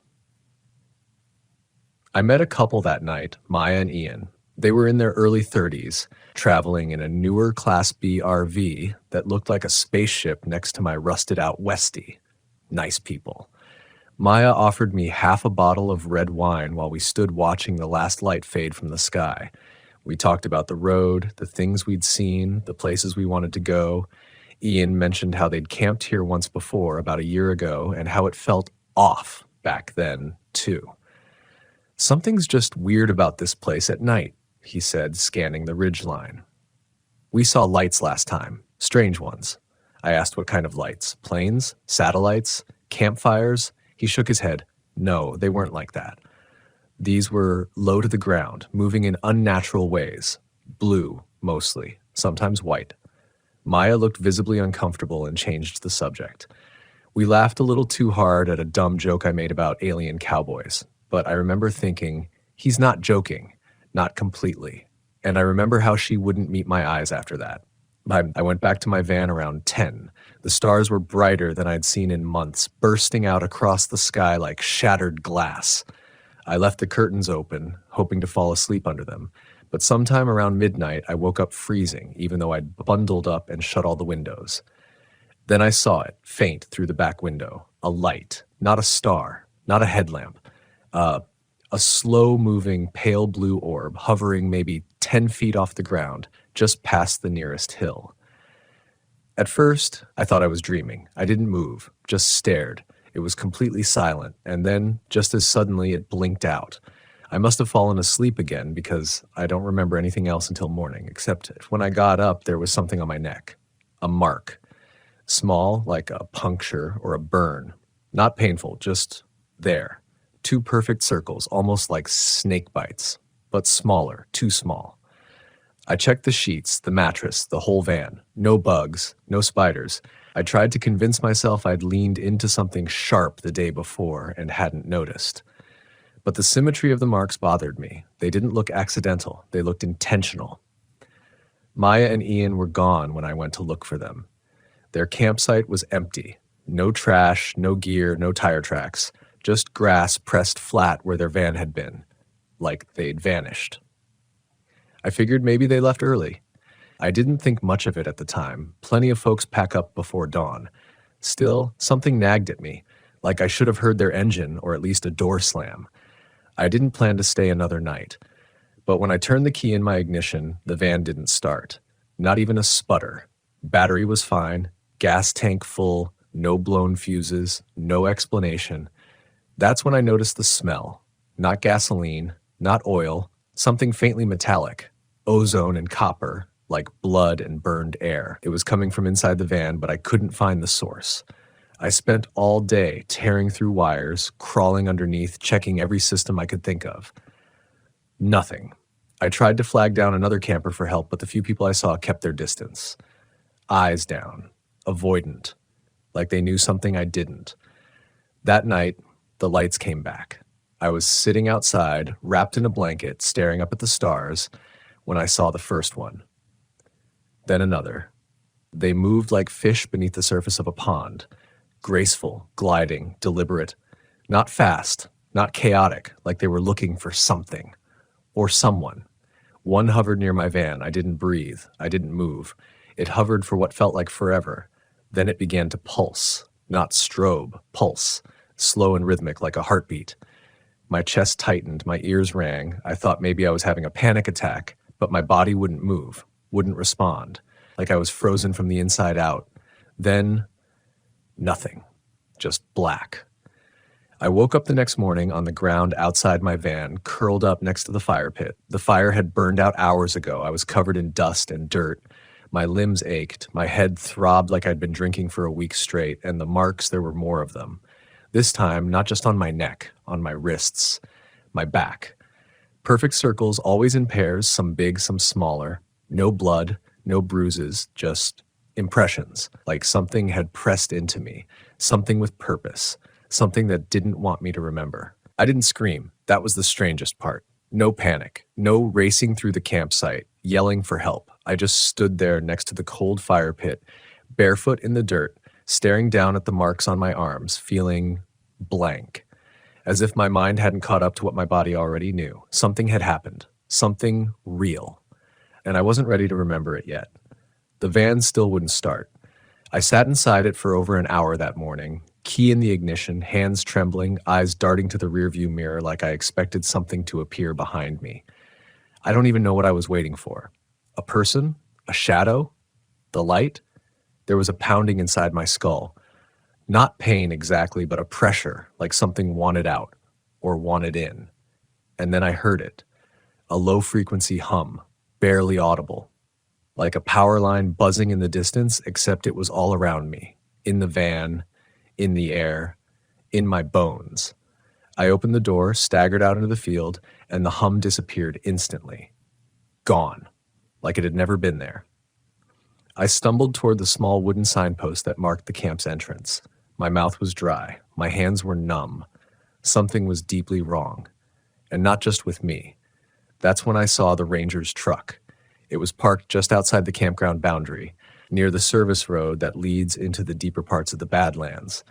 I hadn't noticed it before. The truck was covered in dust, like it had been sitting there for days, maybe longer. No one inside, no gear in the bed. Just sitting there, baking in the sun. I walked toward it slowly, cautious of the silence. When I reached the driver's side window, I saw the door was unlocked, but the key was still in the ignition. The ranger's logbook was lying open on the seat. I flipped through the last few entries, my fingers shaking. 9:14, blue lights seen again over prairie. No aircraft in vicinity. Notified supervisor. 9:18, campers report memory loss, nausea, disoriented, possible contamination event. 9:21, Maya and Ian missing, left no trace, no exit footage on South Gate. 9:23, found one camper unconscious near Buffalo Jump. Small circular burns on arms and chest, similar to last year. 9:25, hum in the valley growing stronger, still can't locate source, recommend closure of Sage Creek. There were more entries, but the ink had bled. Water damage. Or sweat. I don't know. I dropped the logbook like it had burned me. Back at the van, I made the decision. I was leaving. Even if I had to hike out 20 miles to the nearest road, I'd do it. I wasn't staying another night. Not here. Not with the lights or the silence or the things that left marks like fingerprints from another world. I packed only what I needed: water, snacks, flashlight, journal. I left everything else. Somehow, I knew I wouldn't be able to come back. Or maybe I didn't want to. I didn't even make it 2 miles before I saw her. Maya. Standing on a ridge about 50 yards ahead, her silhouette motionless in the golden light of afternoon. At first, I thought it was just my mind playing tricks on me. Heat shimmer. Memory burn. But then she raised her hand. A wave. I called out her name. She didn't respond. I started toward her, climbing the dry slope, heart pounding like a war drum. My boots slid on loose rock, my mouth cracked open to shout again, but the sound caught in my throat. Because when I got closer, I saw her eyes. They were empty. Not blank. Empty, like something had hollowed them out. Her pupils didn't react to light. Her skin was pale, slightly gray, like she'd been underwater. She didn't speak. Didn't blink. Just stared through me like I wasn't even there. Maya, I whispered. Where's Ian? She opened her mouth, but no sound came out. Instead, she lifted her arm, slowly, pointed toward the prairie behind her. That's when I noticed the mark, on the inside of her wrist, 2 circles, identical to mine. I turned, followed the direction she was pointing, and saw something far in the distance. Another figure, small and ragged against the endless yellow field. It was Ian. I started running. When I reached him, he collapsed into my arms, barely able to speak. His lips were cracked, his breath shallow. He clutched at my jacket like a drowning man. They're in the sky, he gasped. They watch from below, not above. You understand? Not above. I didn't understand. Not then. He passed out before he could say more. We spent the night behind a cluster of rocks, taking shelter from the wind. Maya never followed. I never saw her again. When I asked Ian about her, he just shook his head, eyes full of tears. She's not the same anymore. They took her, gave her back, but she's not her anymore. I didn't sleep, just stared at the stars, waiting for the lights. But they never came that night. It was the first time in 3 days I hadn't seen them, and it terrified me more than when they were there, because that's when I realized they only show themselves when they want to be seen. when they choose you. And if they've already gotten what they came for, maybe they don't need to come back. Or maybe they already are back, inside. The next morning, Ian was gone. No footprints, no blood, just an impression in the grass where he'd been lying. And beside it, his wristwatch, still ticking. I hiked out alone. It took me 6 hours to reach the road and another 4 to flag down a passing truck. The driver was an older man, didn't ask many questions, just looked at the marks on my arms and said, "You were in the Badlands, weren't you?" I nodded. He didn't say another word the whole way to the nearest town. I stayed at a roadside motel that night, just outside a town whose name I can't remember now. Not because it wasn't important, but because I think I've started to forget things. That's the part no one talks about. The after, the silence that follows the experience. It's not just the fear or the trauma or the scars. It's the forgetting. Like whatever happened out there still owns part of me, and every day it takes a little more back. When I first checked in, I tried to explain to the woman at the front desk why I had no ID, no wallet, no cell phone. I told her the truth, or as close to it as I could. She just looked at me for a long time, then slid the key across the counter without a word. As I walked away, I heard her whisper something under her breath. Another one. I locked the door to the room, pulled the curtains shut, and sat on the edge of the bed staring at my arms.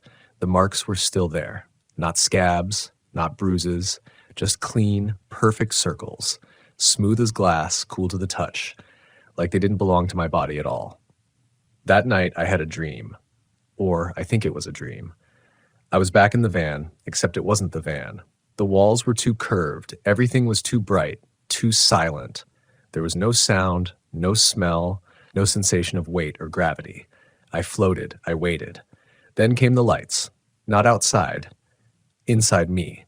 I felt them moving through my blood, sparking behind my eyes, scanning something deeper than memory, and then a voice, not spoken aloud but in my head, clear as my own thoughts. You wanted to see. Now you've seen. Return and forget. I woke up drenched in sweat, clutching the bed sheets like they were a lifeline. The marks on my arms were gone. I don't know if they ever were real. I don't know what happened to Ian or Maya or the ranger who kept that logbook. I don't even know how many nights I was really out there. But I do know this. I was not alone. And whatever walks beneath the Badlands lights, it's still watching. Weeks passed. I made my way back home, eventually. I kept telling myself I'd report it, to the Park Service, to the police, to someone. But how do you report a missing person when you're not even sure they existed? When your own memories blur like smoke in the sunlight? I still had the ranger's logbook. I'd stuffed it in my pack before I left the truck, thinking it might be important. But when I finally opened it again, back in the safety of my own apartment, the pages were blank. Every single one. No water damage, no smudges, just clean cream-colored pages, like they'd never been written on, like they were waiting for me to fill them in. I didn't. For a long time, I kept quiet, tried to go back to life, but the forgetting didn't stop. Names faded, faces blurred. I'd go into the kitchen and not remember why. I'd stand at the gas station pump and suddenly forget where I was driving to. People started asking if I was okay, if I'd been drinking, or if I was under stress. I told them I'd just been camping. Nothing more. But some nights, when everything's quiet, I still see the lights. In my dreams, in the corners of my vision. Reflected in the window of the RV when I'm out in the desert, far from cell towers and city lights. Always hovering, always pulsing, always waiting. You might think I'm crazy. I'd understand if you did. If I hadn't lived it, I'd probably laugh it off too. But I'm telling you this story not to scare you, not just to make your skin crawl or fill your head with ghost stories. I'm telling you because I think the Badlands are a warning, not from something evil, not even from something alien, necessarily, but from something older, something that was here before we ever parked our RVs or pitched our tents, something that doesn't care if we understand it, that doesn't need to be believed to be real. When I went back, yes, I did go back. I wasn't looking for answers. I wasn't trying to prove anything. I went because part of me never really left. Part of me still belonged to whatever that place is. I camped in the same spot. The van started just fine. No lights, no marks, no strange dreams, until the third night. That night, I woke up standing in the same field again, barefoot just like before. And this time, I didn't feel afraid. I felt resigned, like something in me had always known I'd return. The lights were brighter this time, lower, closer. They didn't hover above, they spiraled down into the ground like roots, like veins. And I understood somehow in that moment that they weren't coming from the sky, they were coming from underneath us, from within the land. All that emptiness in the Badlands, those cliffs and ravines and ancient fossil beds, they aren't just geological features, they're mouths, openings, vents from something deeper than history. And the lights are its way of reaching out, of learning us, of claiming us, piece by piece. I left the next morning, no words, no signs. Just a silent promise to myself that I'd never come back. But here's the truth. I don't think I ever really left. And if you camp out there long enough, far from the other RVs, past where the trail maps go, you might feel it too. The hum, the watching. You might forget something simple, your last name, the day of the week, just enough to make you pause, and you'll wonder if it's just stress or if maybe you've been chosen to. So camp smart, stay alert. And if you see strange lights at night, don't follow them. Because once you do, you won't come back the same, if you come back at all.